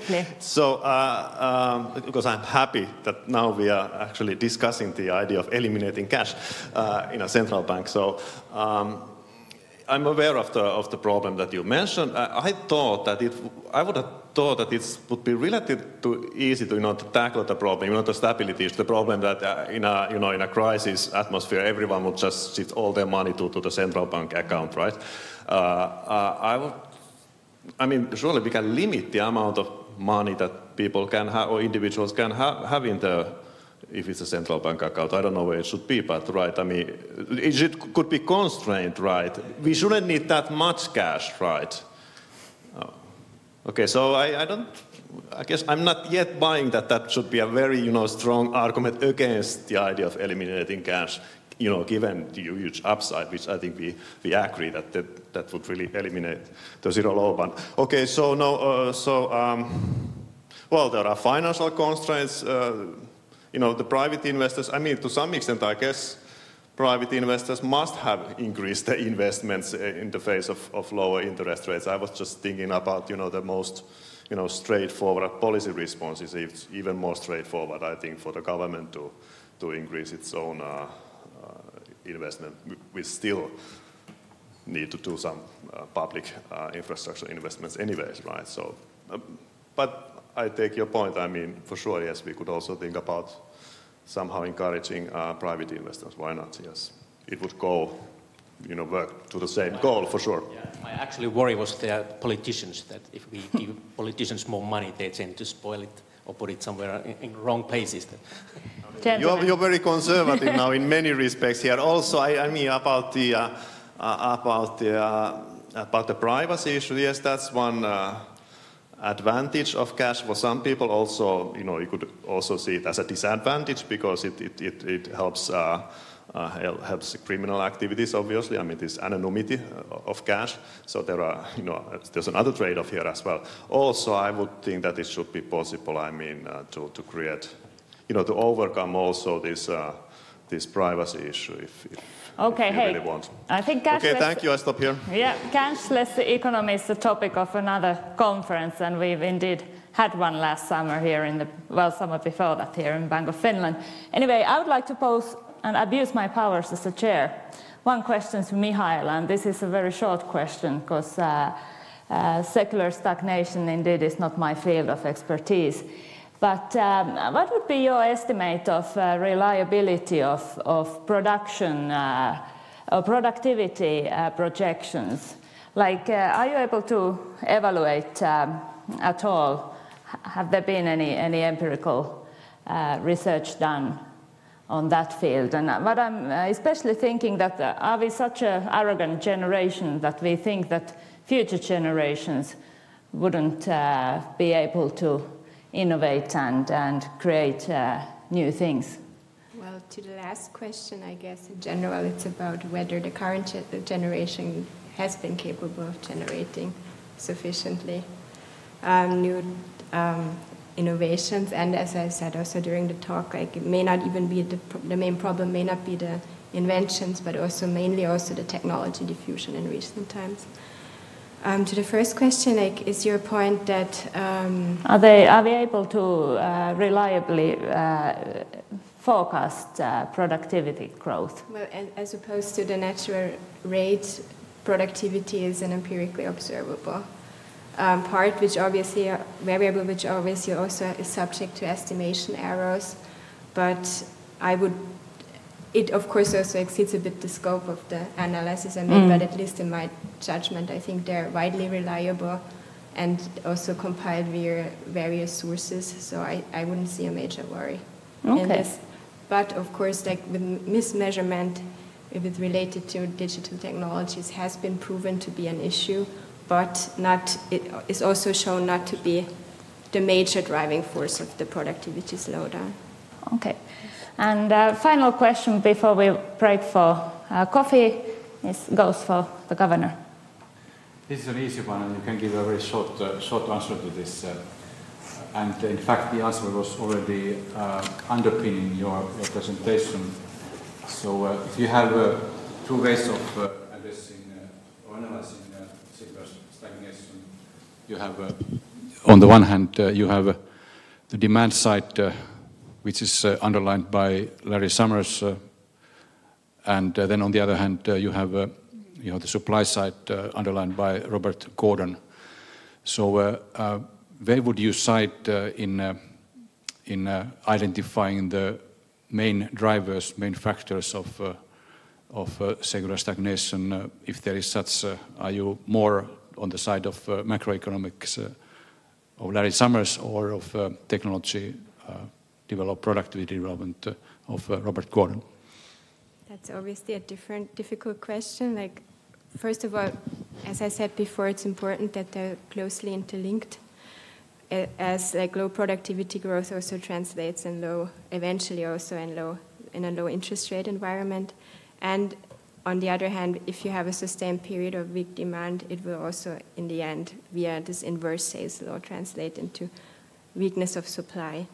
However, like in general, I think they're both complements in the sense that they're both important to consider. But like maybe the supply side view may have, as I also showed in the slide on artificial intelligence, maybe have more weaknesses in the sense that this argument may not be here to stay, as its underlying drivers may change over the time. For instance, when technology adoption picks up or when the effect of the recent technologies show their effect. But other than that, I would not necessarily dare to make a weighting of those both theories. Thank you. Okay, thank you very much, Michaela. Round of applause for Michaela and Niku. And see you in 15 minutes' time. Thanks.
Welcome back, everybody.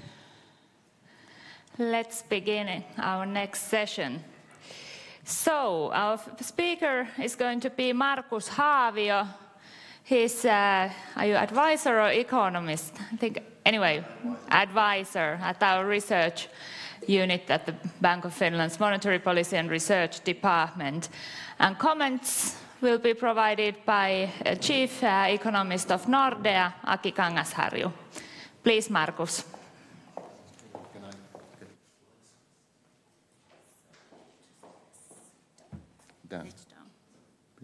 Bit down. Okay, right, so thanks for giving me the opportunity to present this work. So the title of the presentation, what does below but close to 2% mean, assessing the ECB's reaction function with real-time data. And this is based on some recent work with Marita Palovita, Pirkka Jaasjoki, and Juha Kilponen, some colleagues from here at the Bank of Finland. So we know that the ECB defines the price stability as only the harmonized consumer price index moving at close but below 2%. Well, this definition still leaves something to interpretation. It's not completely clear, it's not completely fixed. So what we are trying to do in this presentation, in our paper, we are using real-time ECB forecast data. Pretty much the same information that has been available to the ECB or Eurosystem Governing Council when they carry out monetary policy decisions to infer how the ECB has in practice kind of interpreted this monetary policy target. So that's basically what we are trying to do here. So the questions we are trying to ask are, what is the de facto influence target of the ECB? So we are basically trying to find a number, some exact number. And so also what forecast information, what information is relevant for the interest rate setting. And well, also we are also trying to address the question whether or not ECB's reactions are asymmetric or symmetric, whether or not ECB perhaps reacts more strongly to kind of higher inflation than to lower inflation. So putting these questions into a somewhat wider context, why could this matter? Well, there are kind of several reasons why this might matter.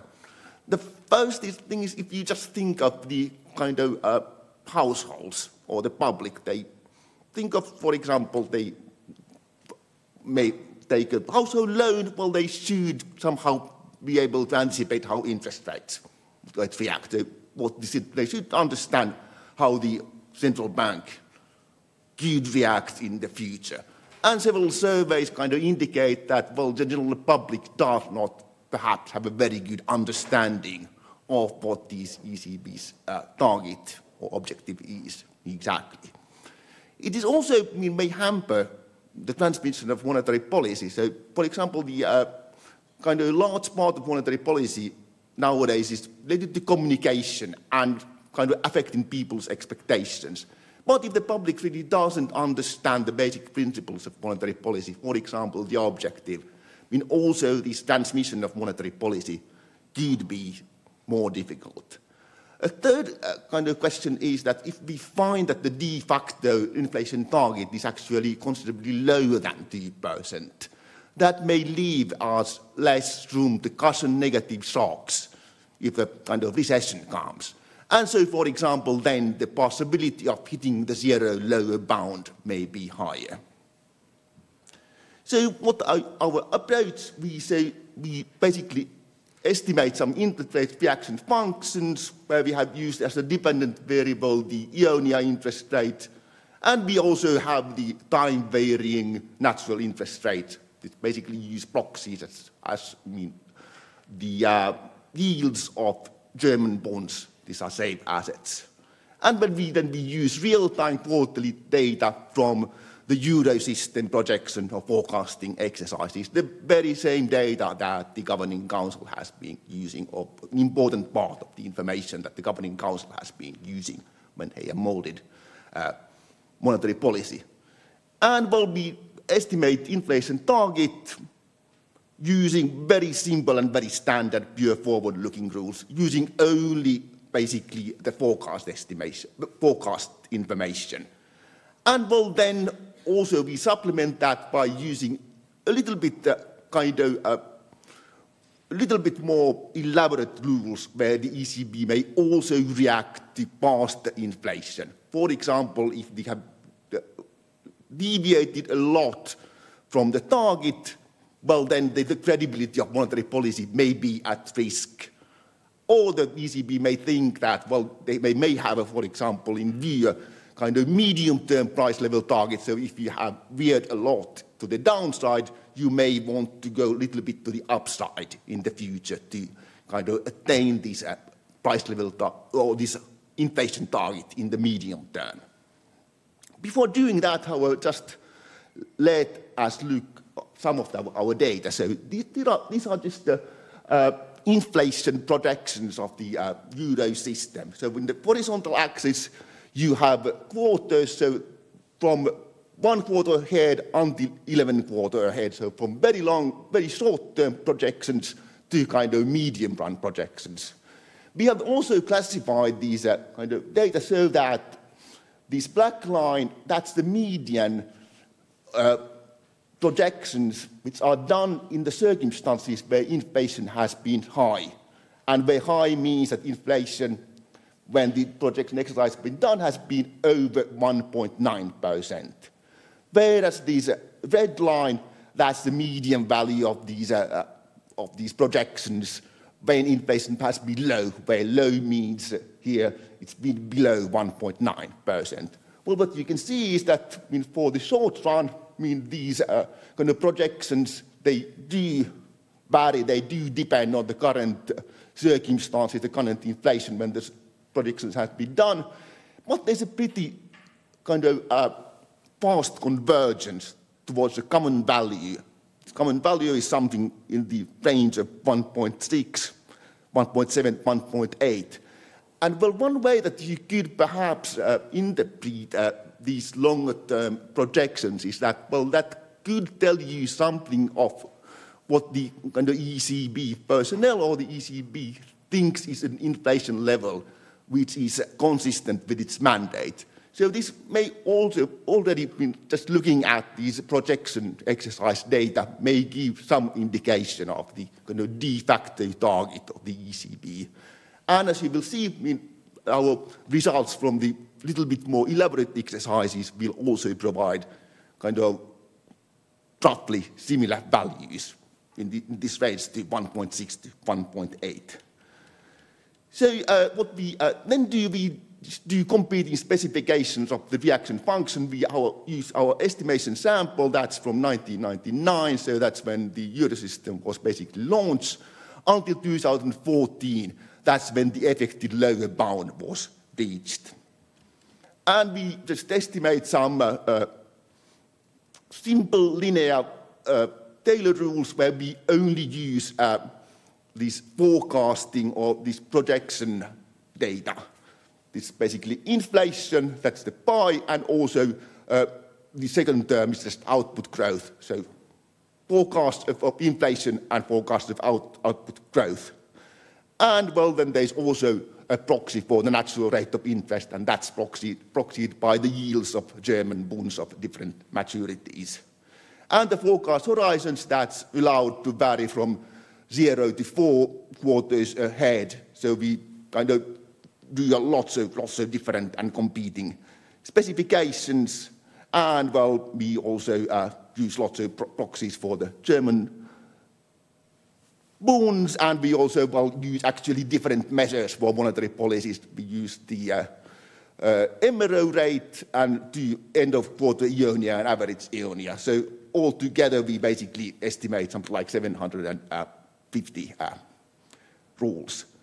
So this is a little bit more an analytical slide, or this basically just tells you that if you just take this linear Taylor rule and you evaluate it in the situation where inflation is at its target level and also output growth is at its potential level, where the potential we kind of proxy with longer-term ECB forecast. So here the assumption is basically that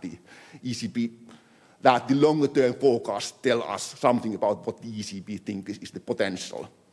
And the natural rate is kind of constant, and then you combine that with the Fisher equation that just tells you that the nominal interest rate is inflation plus real interest rate. And you do some math, you can just infer that the inflation target can be concluded or inferred by the results or the coefficients of this simple Taylor rule. So it's basically the coefficient divided by the coefficient, or the intercept divided by the coefficient of inflation minus 1. So we really estimate these 750 model specifications, and well, we of course cannot think that all of them are good descriptions of ECB monetary policy, so we need some model selection criteria. And we use 3 criteria, basically. The first one is that the Taylor principle holds so that the ECB should react to inflation at least 1-to-1. It's a very kind of standard in the literature. Also, the central bank reacts more strongly to inflation than to real activity. That's also very standard. And the third criterion is basically that the 95% confidence bands of the inflation target must conclude some values between 1.5 and 2%, which we think is a kind of candidate or potential candidate area for this target. So let me just explain you a little bit what this third criterion means. So we have here just the range from 1.5 to 2%. Here's one model which gives you the point estimate between those two. There's the 95% band, so this model is okay. Also, this model is okay. You have the point estimate between 2% and 1.5%, although the confidence band exceeds 2%.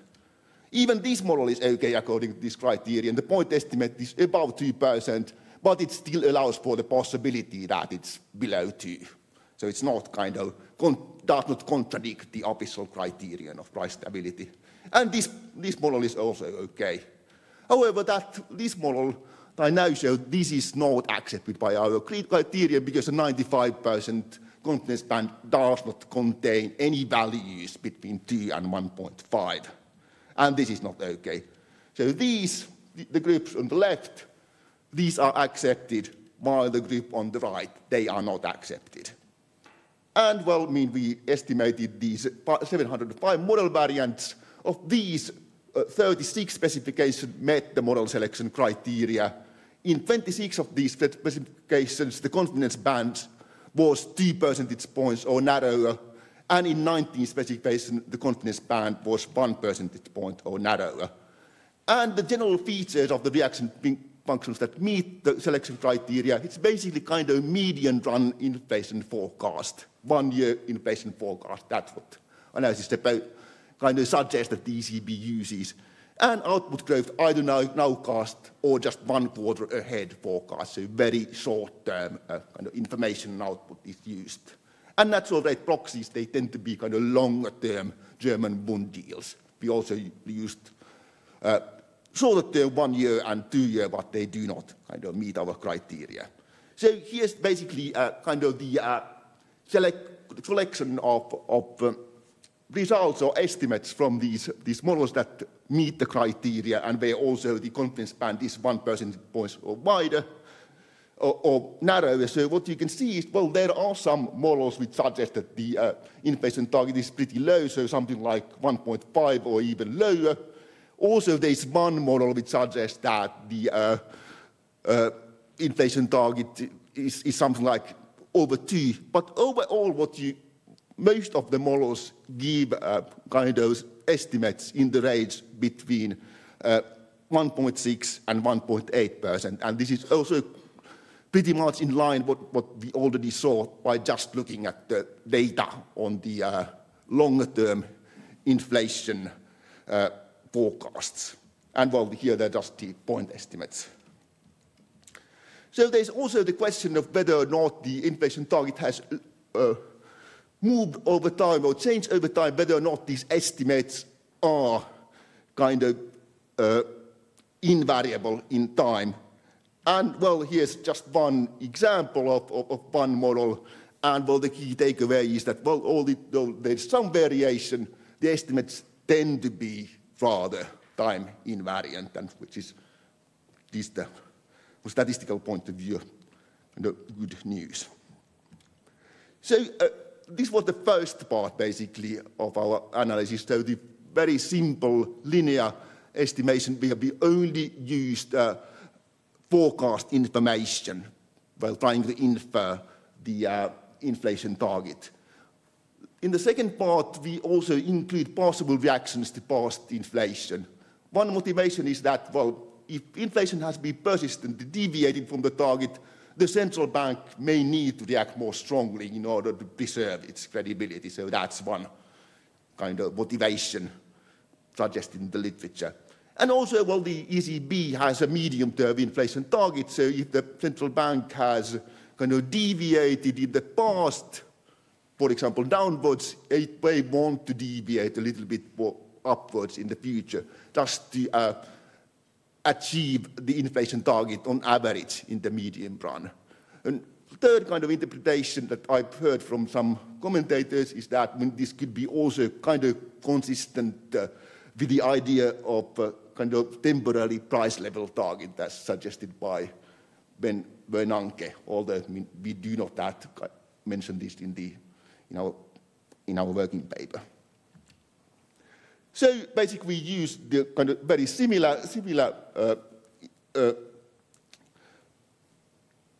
monetary policy rule, but now we have just they added these backward-looking credibility loss term, where the credibility loss term kind of punishes you if you have deviated very persistently, something like very persistently from the inflation target.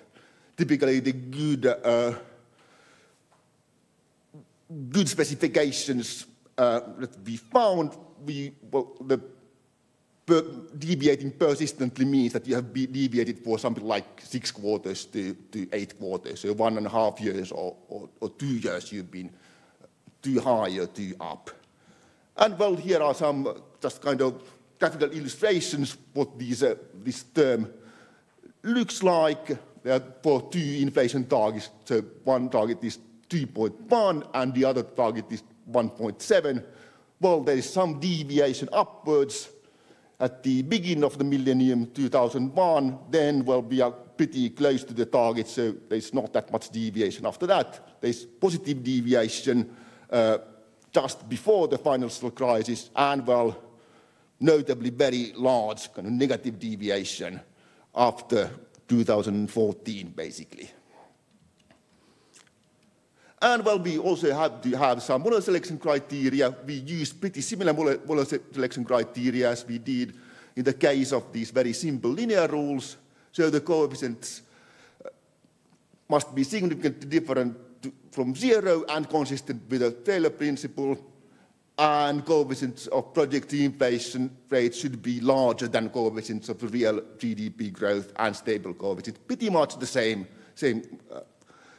selection criteria as before. And, well, I mean, we just have here a couple of tables summarizing the results, but, well, here just the main takeaway that one kind of specification that meets very well our selection criteria is the one where central banks' inflation target is 1.7 or 1.6, and it reacts symmetrically both to deviations upwards and also downwards. We also kind of analyze some asymmetric reaction functions where you may react more strongly, for example, when you are above the target than below the target. And, well, then we get a somewhat higher inflation target, is about 2%. Well, we also kind of do some nonlinear estimation, and, well, from this nonlinear estimation, we also get the inflation target of 1.6%. So, look, final thing that we do is that we do some dynamic out-of-sample predictions with our monetary policy rules. So we have basically estimated these monetary policy rules until 2014, when we reach the zero lower bound. However, what we do in these exercises, we kind of ask the question, what kind of interest rate would these rules have predicted for the more recent period? So what kind of stance? And then we compare these predictions to so-called shadow rate estimates. And here we use the shadow rate estimates by colleague Tomi Kortela. The shadow rates, they try to capture both conventional monetary policies, but also unconventional monetary policies, such as forward guidance and asset purchases.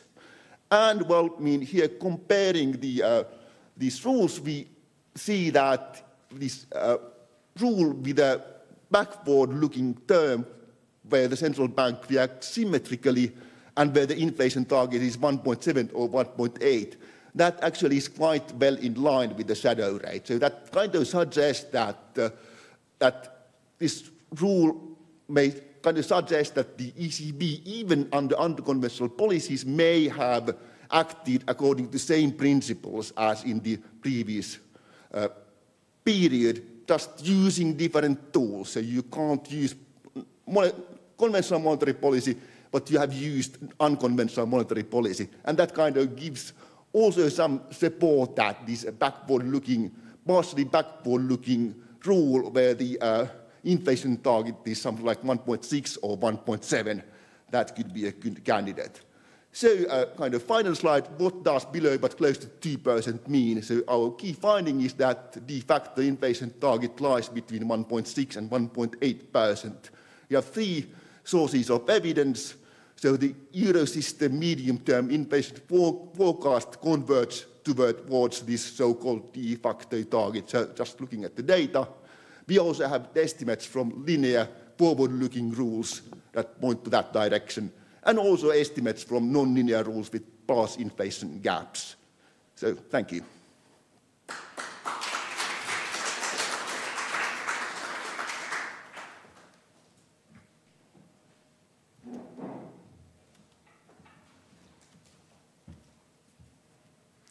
Governor, the audience, thanks for the invitation.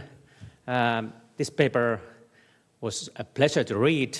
It was very innovative, well written, and the conclusion was very clear. The target that ECB is having is below 2%. It's between 1.6 and 1.8. It's not 2%, or the 2% target is asymmetric. I'm going to talk about 4 points here. First is the importance of the main findings. I here comment the importance and influence of the findings, and here I find that the paper, of course, very, very innovative and important.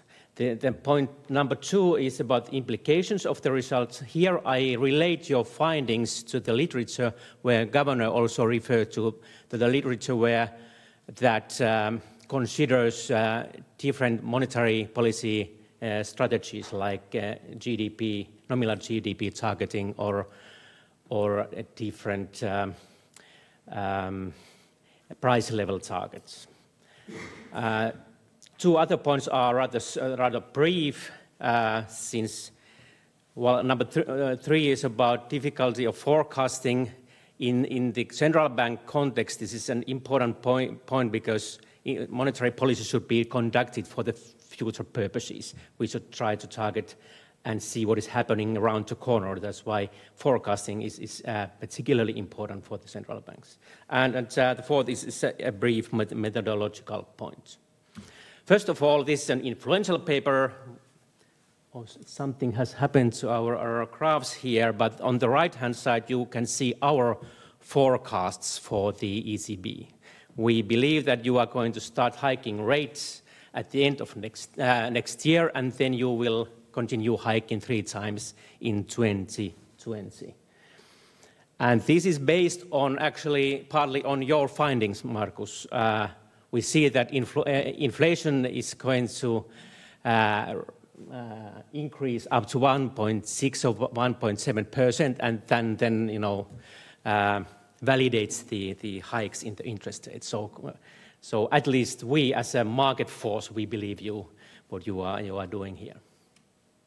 And this is not only influential, but this is only highly topical paper because this relates to the discussion of right inflation targeting. On the right-hand side, is one way of illustrating your result.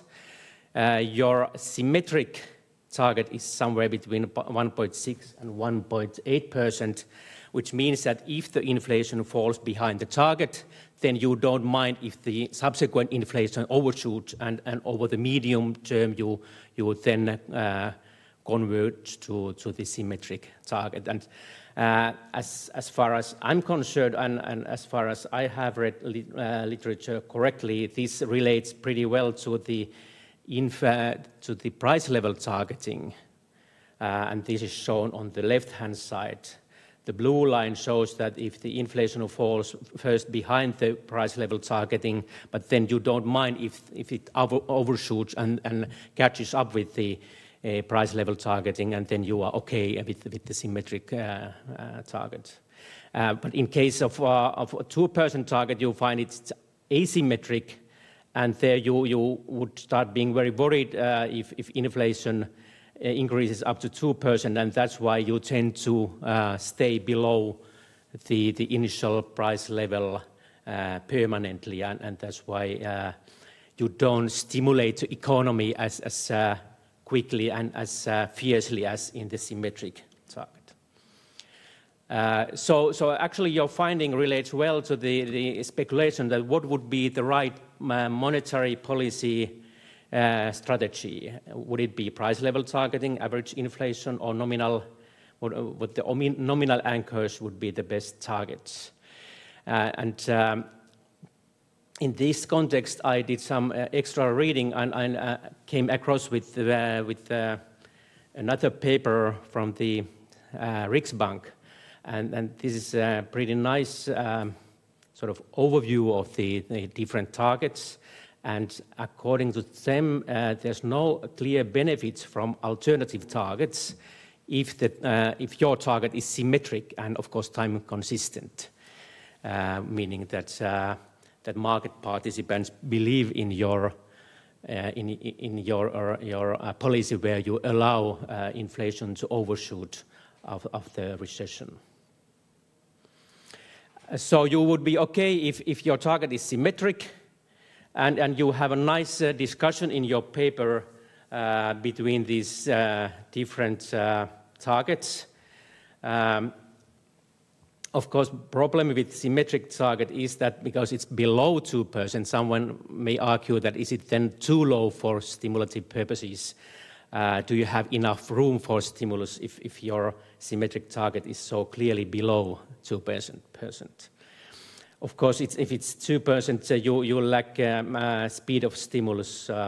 So with the symmetric target, you get rid of this problem. But since there is some sort of unclarity between those targets, this of course creates another difficulty for the decision making, because at least market participants and market forces may become, confused about your targets. And this context, I refer to a censored unknown market force that tweeted about this recently, which just is an example of how we see things here in the dealing room. And now I have censored Sanna's face here because I don't want you to be blamed about this, but this is just how we see things, that you tend to be overly worried about high inflation, then you tend to hike rates in situation where, at least in retrospect, you shouldn't have hiked rates. And we see this as a problem. Now it seems that I'm using too much time here. I need to speed up. So I have then a few other points about, well, let me think. Maybe I just comment briefly on this, that now that you would be okay with with symmetric target with respect to other monetary policy strategies. But then someone could ask that is 1.6 or 1.8 then too low a target? And here I have read another paper of your colleagues who says that 1.6 or our current targets are not that low if unconventional monetary policy is available and the natural interest rate is positive. But then you have difficulties if you don't want to use unconventional policy or if the natural rate is actually negative. And now we have heard and seen many graphs earlier today that the natural rate has become very close to zero. It might be even negative. And if the natural rate falls below zero, then 1.6% target might be too low for stimulative purposes. Okay, then I skip this one and have two brief other remarks if you don't mind. One is about forecasting. Now that the optimal monetary policy should respond to the projected future path of the economy, and because monetary policy have such long time lags, forecasting is especially important for you. And in your paper, you show that your forecasting ability falls quickly after the fourth quarter, so you don't really see what is happening in a year from now. And this is not only your problem, this is also is a common problem in our industry. The right-hand side figure shows you how IMF has fared in this business. IMF has been able to forecast 9 recessions out of 212 recessions during past 25 years. So they haven't been that good either. And I can't claim that I would be any better at this respect. So, but this is of course very important for you because you should be able to know where the inflation is heading. And that's why we should do all the possible things to improve our forecasting abilities. And finally, very briefly about the instrumental variable estimation. Since my background is in microeconometrics and in panel data estimation, every time I was using IV methods, I was concerned about first the strength of the instruments. And that's why I'm making this comment that you don't talk about the strength of your instruments in your paper, and at least in microeconometric context or panel data context, if instruments are very weak, then you are having serious troubles. But of course, you are now using time series methods, so this sort of weakness or comment may be less valid. Thank you.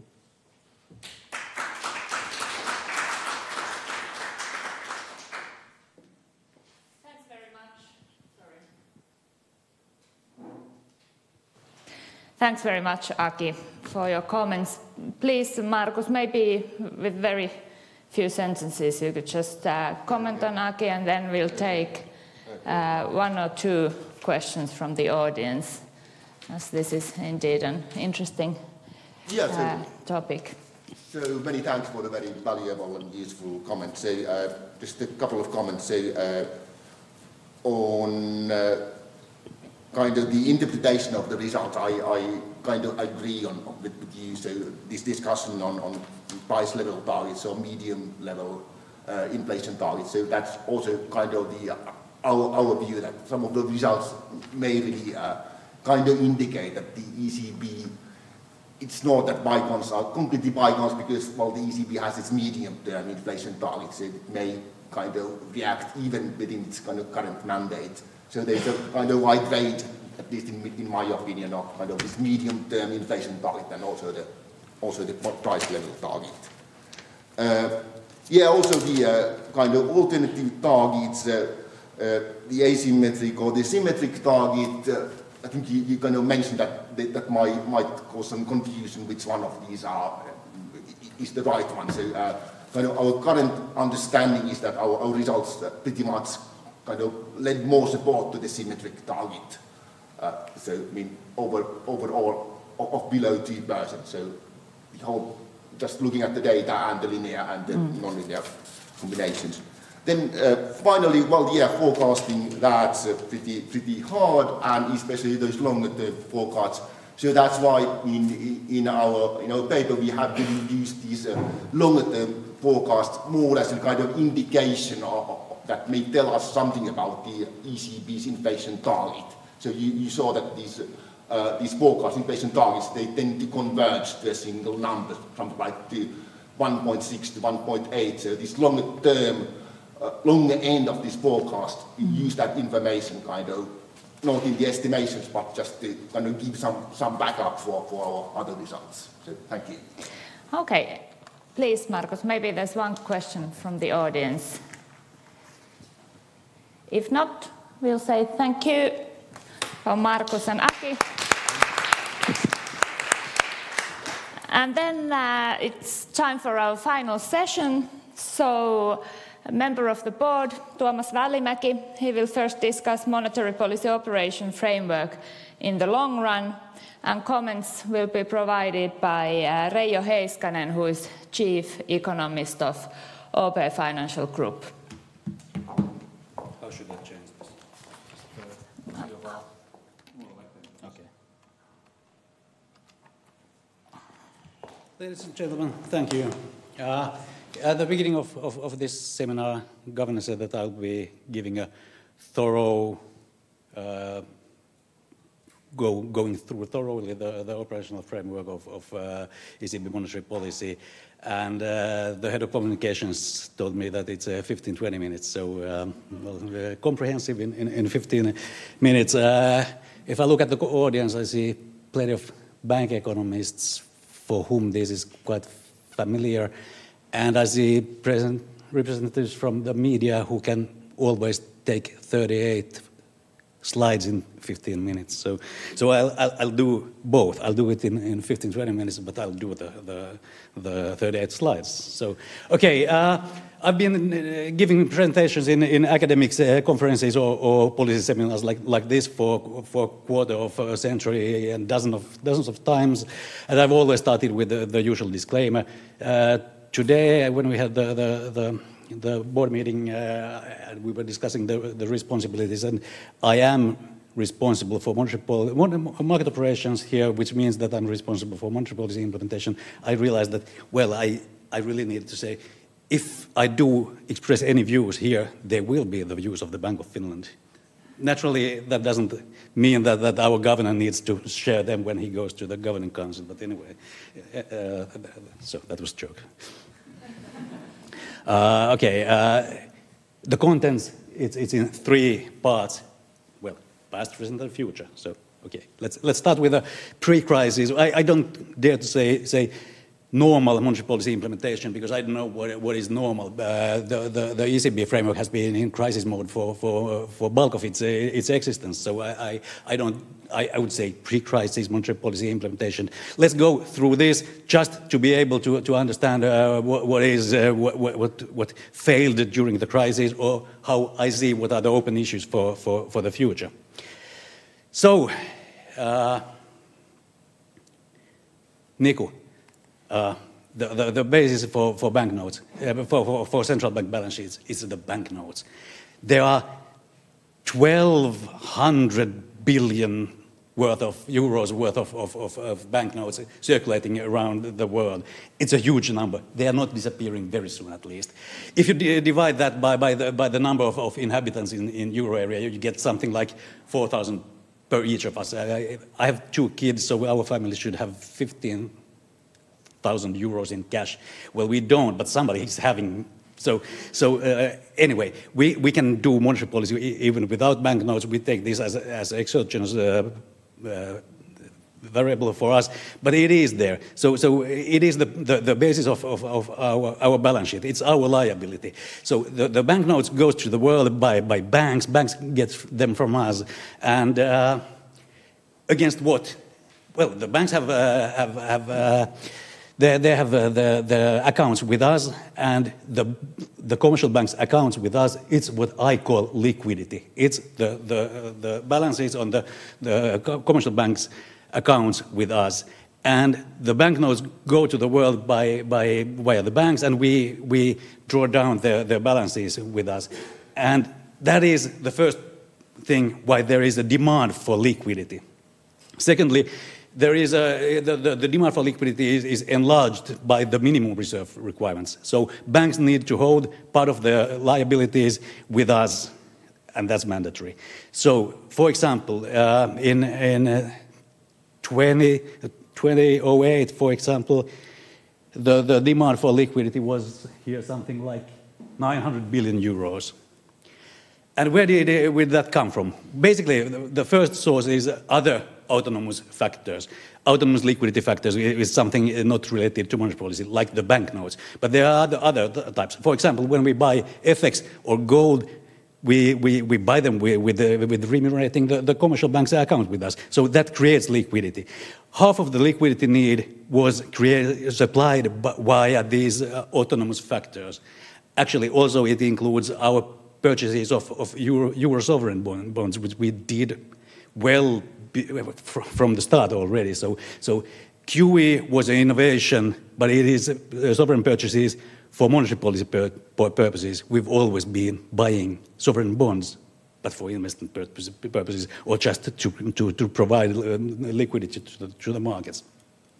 And the rest of the gap, it was filled by our refinancing operations. So mostly by our weekly operations, main refinancing operations to the banks.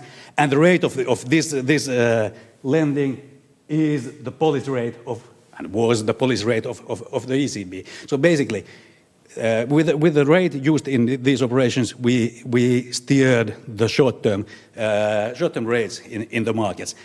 And as you see, the liquidity supply and demand were almost one-to-one, except from starting from the turmoil when you see slight deviations there. So the liquidity conditions were neutral in this sense. Taken from a commercial bank's perspective, here is the demand for liquidity for it. So as long as its balances at the central bank are below zero, they need to cover it with marginal lending. So the rate, in short-term rate, is at the marginal lend rate. If you have fulfilled the reserve requirements for the entire 1 month's maintenance period for reserves, you have excess liquidity with the central bank, and you are paid with the deposit rate. So the rate goes down there. If within the 1 month reserves averaging period, so you have the mandatory reserve requirement, but you can average over 1 month's period. So you can have, if your minimum reserve requirement is 100 million, you can have 50 today, 150 tomorrow. So there's flexibility, except from the final day of the period. So in meantime, it is approximately at the policy rate, the interest rate will be. It's approximately, because it's if you do the backward induction mathematically, you see that it's in the midpoint of the interest rate corridor, which is called the corridor is the spread between a marginal rate and deposit rate. So it's the midpoint, but it was always coincided with the policy rate.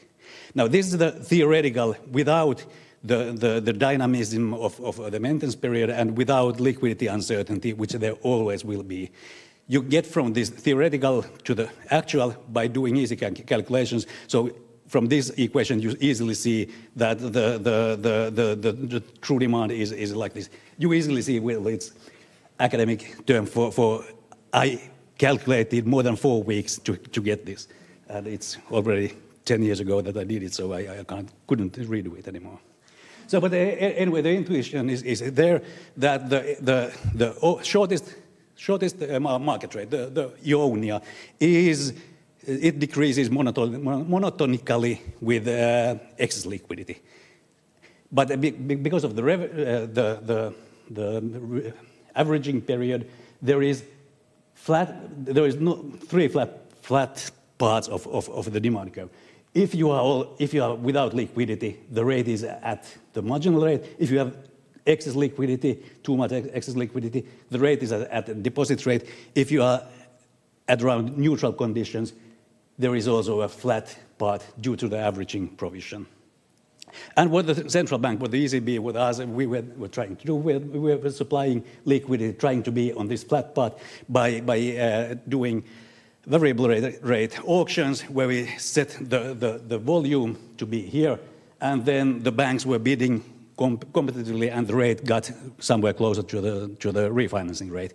Here's what it is, what it was empirically. So we were giving liquidity which was close to having neutral liquidity balances, and the spread between Ionia and the policy rate was very small, and it was stable. So monetary policy making was rather easy, especially as all the risk premia in the markets were almost negligible, or at least stable. Here we have Euribor minus Euribor, so the unsecured minus the secured interbank rate. So this spread here contains both the liquidity risk and the credit risk from the banks, and as you see, it was almost non-existent. So in this world, what monetary policy making was that governing council, well, it was before Rehn's time, but the governing council then they decided on the rate that is consistent with the inflation target. We, the implementation guys, made sure that rate still really existed in the market. And as the spreads were there, all the longer rates were basically expectations on where the monetary policy stance goes in the future. So relatively simple. It was based on three paradigms. So first, that we can really steer the operational target or the market rate to our operational target, which never was publicized, but it was actually, everybody knew it was Ionia. Then also, the second paradigm was that all the rates that are more directly relevant for monetary policy transmissions should carry stable premia. For example, in Finland, the Euribor is by far the most important reference rate. So it carried a stable premia over the policy rate. And thirdly, we thought that we can always adjust policy stance enough by shifting the policy rate, so we didn't think that zero low bound would be binding. And all of these failed during the crisis. So, first of all, our control over the operational target was complete here. Even though it says that it shows that there is some volatility, it is just because of the fact that there are so many observations, and there's one observation for each maintenance period where there is volatility, because within the maintenance period there's final day volatility. But indeed, the Ionia was really close to the target always. There was some volatility during the turmoil time, so between August 2007 and the failure of Lehman Brothers. But only after the failure of Lehman Brothers, we got into a situation where we really didn't control the shortest rate anymore with our policy rate. Second failure, okay, the money market risk premia. As you all know, they shot up first with the turmoil, and truly with the liquidity crisis we had, or global financial crisis that we had after the Lehman failure. So certainly, if we could control the shortest rates, the Europe, even if we could control the Euribor, there were like 2% percentage points premia over that. So it meant that on this day, it meant that when after the Lehman Brothers failed, it was felt like we did 4 or 5 interest rate hikes in a day under conditions when everybody needed a monetary policy easing. Okay. Also, as you know, the spreads between sovereign yields throughout the euro area started to increase, and there was the doom loop. So when the rates of sovereigns, the refinancing cost of sovereign was rising, it went hand in hand with the financing cost of banks, which naturally is carried out on bank lending. Otherwise, banks would be making losses. So there were huge differences between average lending rate of new loans to businesses between the core and periphery.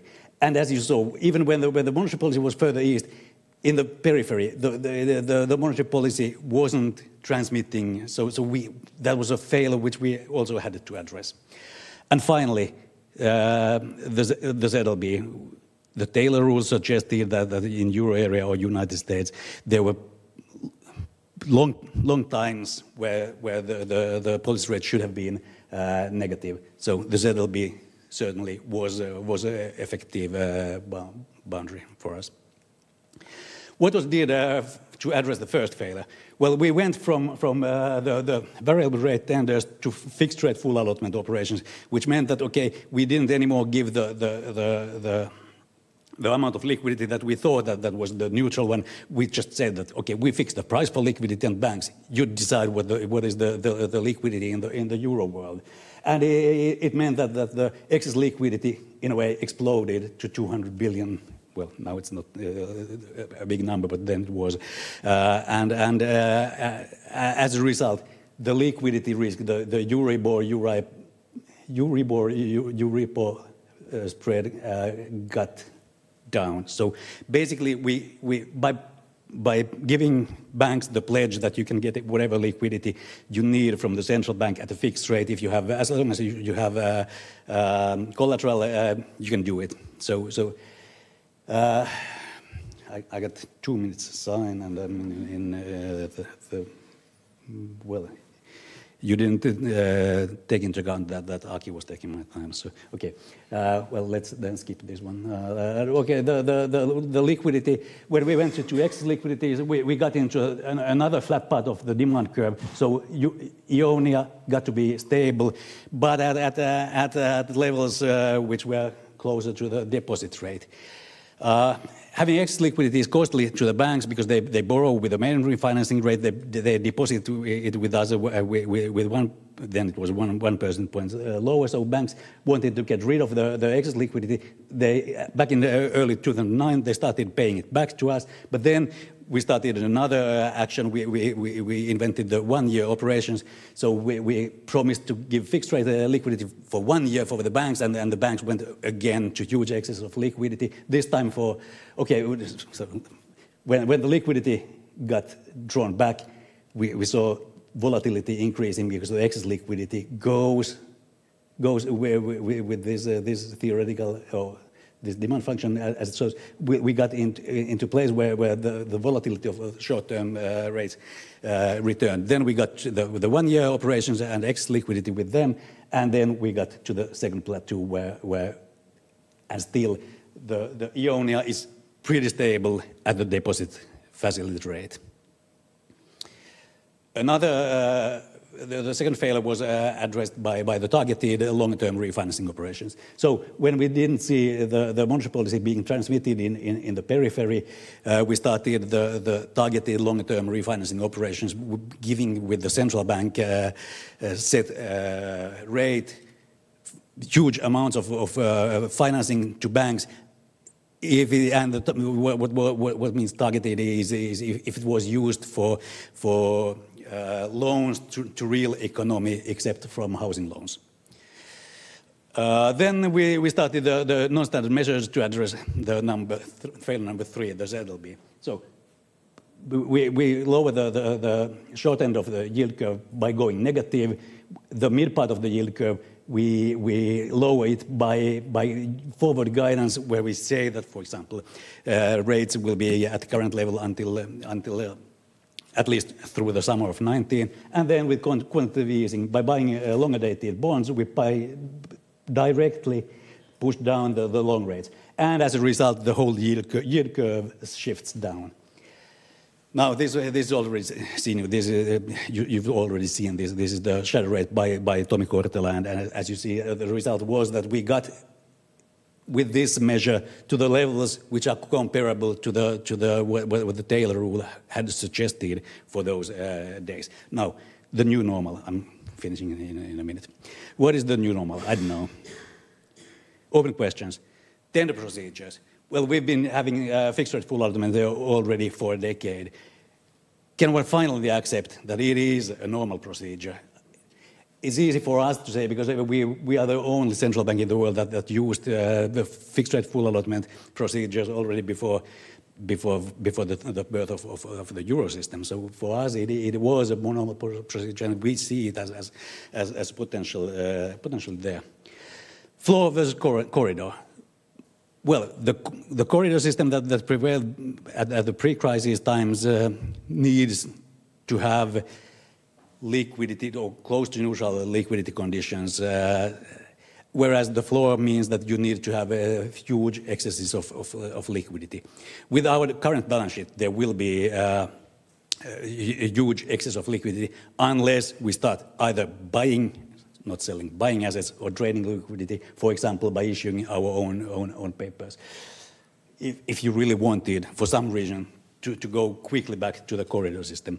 Balance sheet management, well, we all know that we already hit the ZLB once. We know that we probably are going to hit it more frequently than we thought we would. So, as the governor said, I guess quantitative easing and TLTROs types of tools, they are now part of our tools that even if we said that we discontinue them, they are in the box, and everybody knows that if the times come and we need them, they are always easily reusable.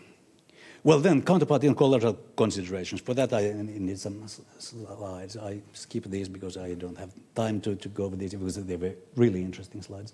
Well, this is the early slides continued with the crisis types, and as we saw, the red line is still the liquidity demand, and first with the long-term refinancing operations, we got to the excess liquidity, and now mostly because of the QE, there is huge excess of liquidity, like 1,800 billions. So to get rid of that, if you wanted to go back to the corridor system, you need to get rid of the excess liquidity, and to get rid of that, well, okay, it takes time.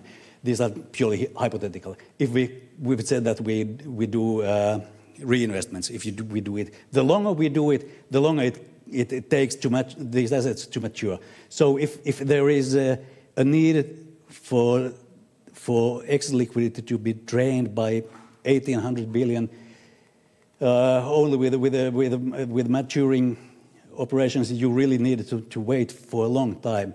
Okay, but then again, the bank's notes probably will increase in the future as well, so you get some help there.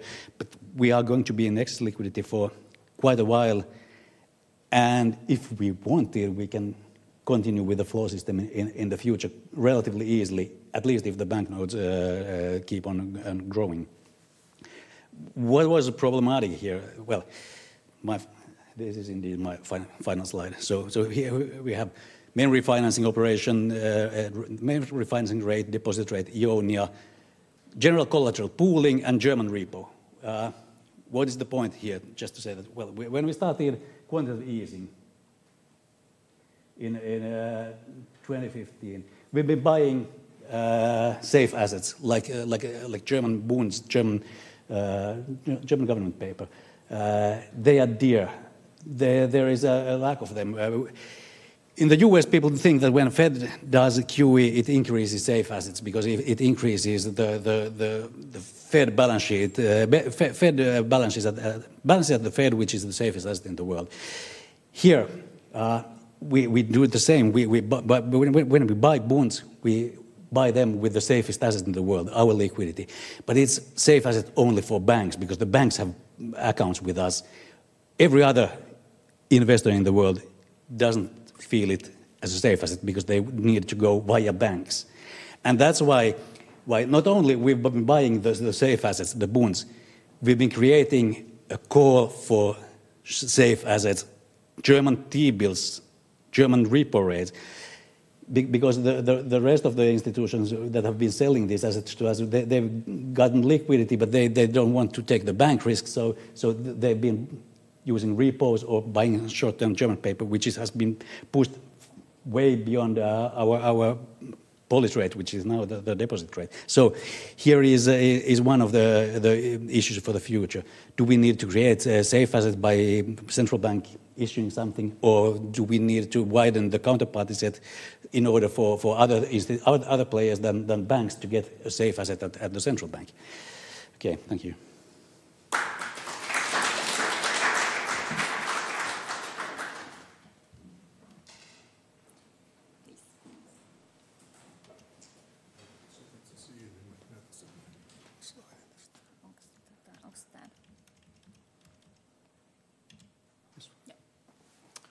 Okay, thank you for inviting me. So I have an opportunity to give answers for these open questions, so that the right answers, I guess. Well, actually, I only have a view on some of these issues. And first of all, I guess that if there's a message or kind of the clear comment is that when we talk about the kind of the future setup of the monetary policy or kind of the monetary policy framework and how to go to the normal kind of the policy, it's the kind of the guidance or the information what's the key really, because the uncertainty, as we know, it's not it's hated in the markets, and that's something that we really don't like. And now, as I see that, of course, the ECB has used the opportunity to give guidance for the rates recently and give a kind of quite long-term guidance how to deal with the monetary policy. But as it comes to the way how they will proceed, what kind of measures they will actually take, there's no guidance as such, I think. And whether deposit rate will be used or whether it will be marginal rate, or so that there's kind of open issues, and liquidity is, of course, one of those issues. So I guess that the information of the path towards the normalization of the normal times would be crucial also, so that not only the guidance for the interest rates as such, but also the overall way how to proceed. Since I think there's a lot of uncertainty in the markets that what are the steps that the ECB will first take towards when they will start to normalize the monetary policy. So there's still room for kind of the further guidance for the ECB, how they will proceed. And as we know that it will be very difficult to forecast what the economic conditions as such will be, so that whether there's need to raise rates in the next autumn or not. But it may be possible to give clear guidance that how the central bank will proceed in the future, so that what are the steps in a way. And that may be kind of such an information that will not change when the economic environment will change. So there's room for further guidance. And one of the issues is also that the long-term kind of the view on the rates. As we know that the Fed has its dot plots system, and there's kind of the clear view that how the central bankers think what's the kind of the long-term neutral rate. And now you've done a lot of analysis, and there's kind of picture that in which range the neutral rate will be in the future. But we don't have a kind of clear view that how the central bankers actually, or the governors, see the situation, that whether the long-term neutral rate or the long-term rate in the euro area will be 2.5 or something like that.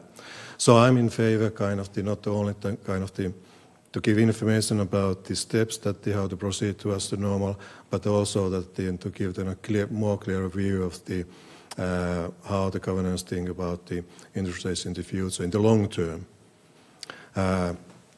But going to these questions, I think that there's the uncertainty issue, and I think that if you go to question 2, since I don't really have the clear view about the question 1, but as it comes to question 2, I think that the selling assets would create more uncertainty going forward, so that I definitely would be in favor for draining liquidity. As I think that that would be more safer and kind of the more certain view for the market, so not creating that much uncertainty. And also I think that the liquidity deficit would be a kind of more normal position as such, and at that way a better position. Well, you already answered to question 3, basically, so that there is this toolbox, and there is it, so that it will not change clearly in the future. So that as such, we know that there's a lot of tools that the central bank can use, but we don't know that how they actually will use or what they think in the future that how they will use these tools when they are proceeding towards the more normal times. And there I think that there's more room for information going forward. Question 4 is also rather difficult as such, so that I don't have a clear view on that. So that I would clearly give only one clear comment, and that's that please just give kind of the clear guidance towards the future and what kind of steps you are about to make going forward. I think that the Fed, for instance, made quite clear kind of or presented quite clearly that how they will proceed when they will normalize the rates. And the ECB has also done a kind of rather good work when kind of giving guidance of the rates, but I think there's still room for kind of the further guidance of the steps as the normalization will begin. Thank you.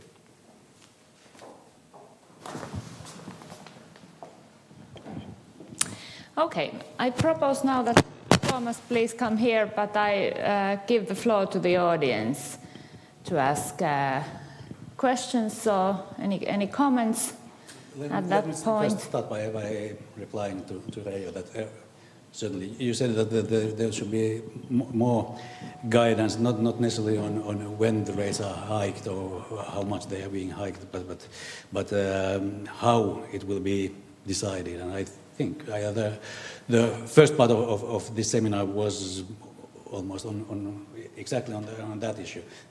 Probably the ECB could clarify its reaction function by, for example, stating what close but below 2% really means. That was the title of the previous.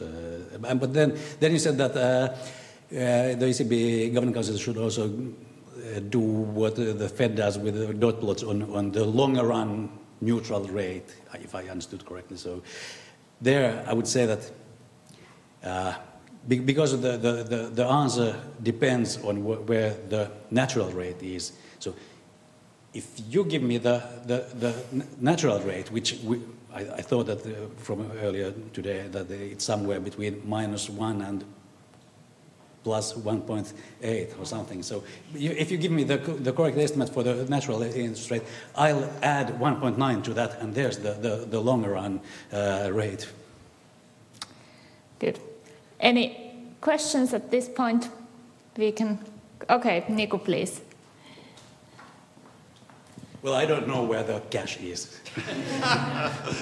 Okay, but about the zero low one once more. So I think it was always clear, right, to everyone that the zero low band is not exactly at zero, right? It's it's okay to go a little bit below. That was always clear, I think. And indeed, policy rates have been negative, and I think they have been perhaps a bit more negative than what many people thought would be kind of feasible. Before the crisis or before these unconventional policies. So my question is, okay, related to this, it was interesting to know that when you showed the banknote evolution, I mean, it doesn't seem to be any correlation with the negative policy rates now. So I mean, that's the main concern, that if we push policy rates much below zero, and then everybody start to get a lots of cash. So we haven't seen that. Have you seen some other sort of worrying, worrying signs in the economy with negative policy rates? So what I'm kind of asking for, would you say that it would be okay to go perhaps substantially, substantially more below zero than what we have done so far? We don't see huge increases in the demand of cash due to negative rates, mainly because the rates are not negative for households. And if the rates are not negative for households, but the financing or the lending rates of the banks have gone down, it means that the margins that the banks enjoy have gone down.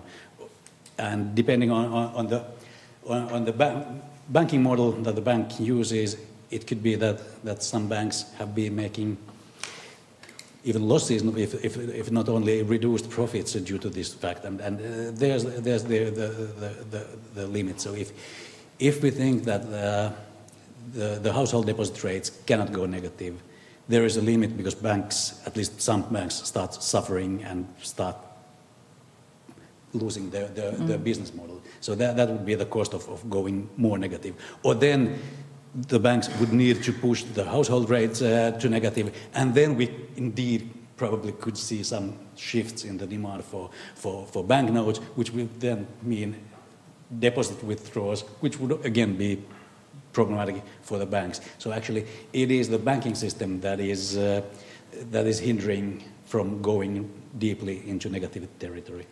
Thank you very much, Tuomas. Now let's thank Tuomas and Reijo, and then before enjoying some refreshments, the Governor Rehn would like to conclude this seminar. So thank you very much for your questions and active discussion indeed. Thank you. Thank you, Elisa, and thanks to everybody for coming to this mini-seminar, which was partly extempore, but in fact we had most of the research work already prepared, so we thought, as we have had some internal seminars of the board or our research department, we thought why not widen this discussion and present these, to my mind, excellent papers, and thanks for the comments, all of them for a wider audience. And you may recall that the motivation of this seminar stems actually from at least two directions. One is that one is quite obvious. The normalization process of the Eurosystem ECB monetary policy is moving on, and therefore it is of paramount importance to deeply analyze the best possible options of going forward in this process of gradual and prudent normalization of monetary policy. And the second one is that, which is more particular to Finland, but might also apply elsewhere as well. I find that the discussion on the euro in Finland in recent years has centered very much on issues not actually related to monetary policy proper.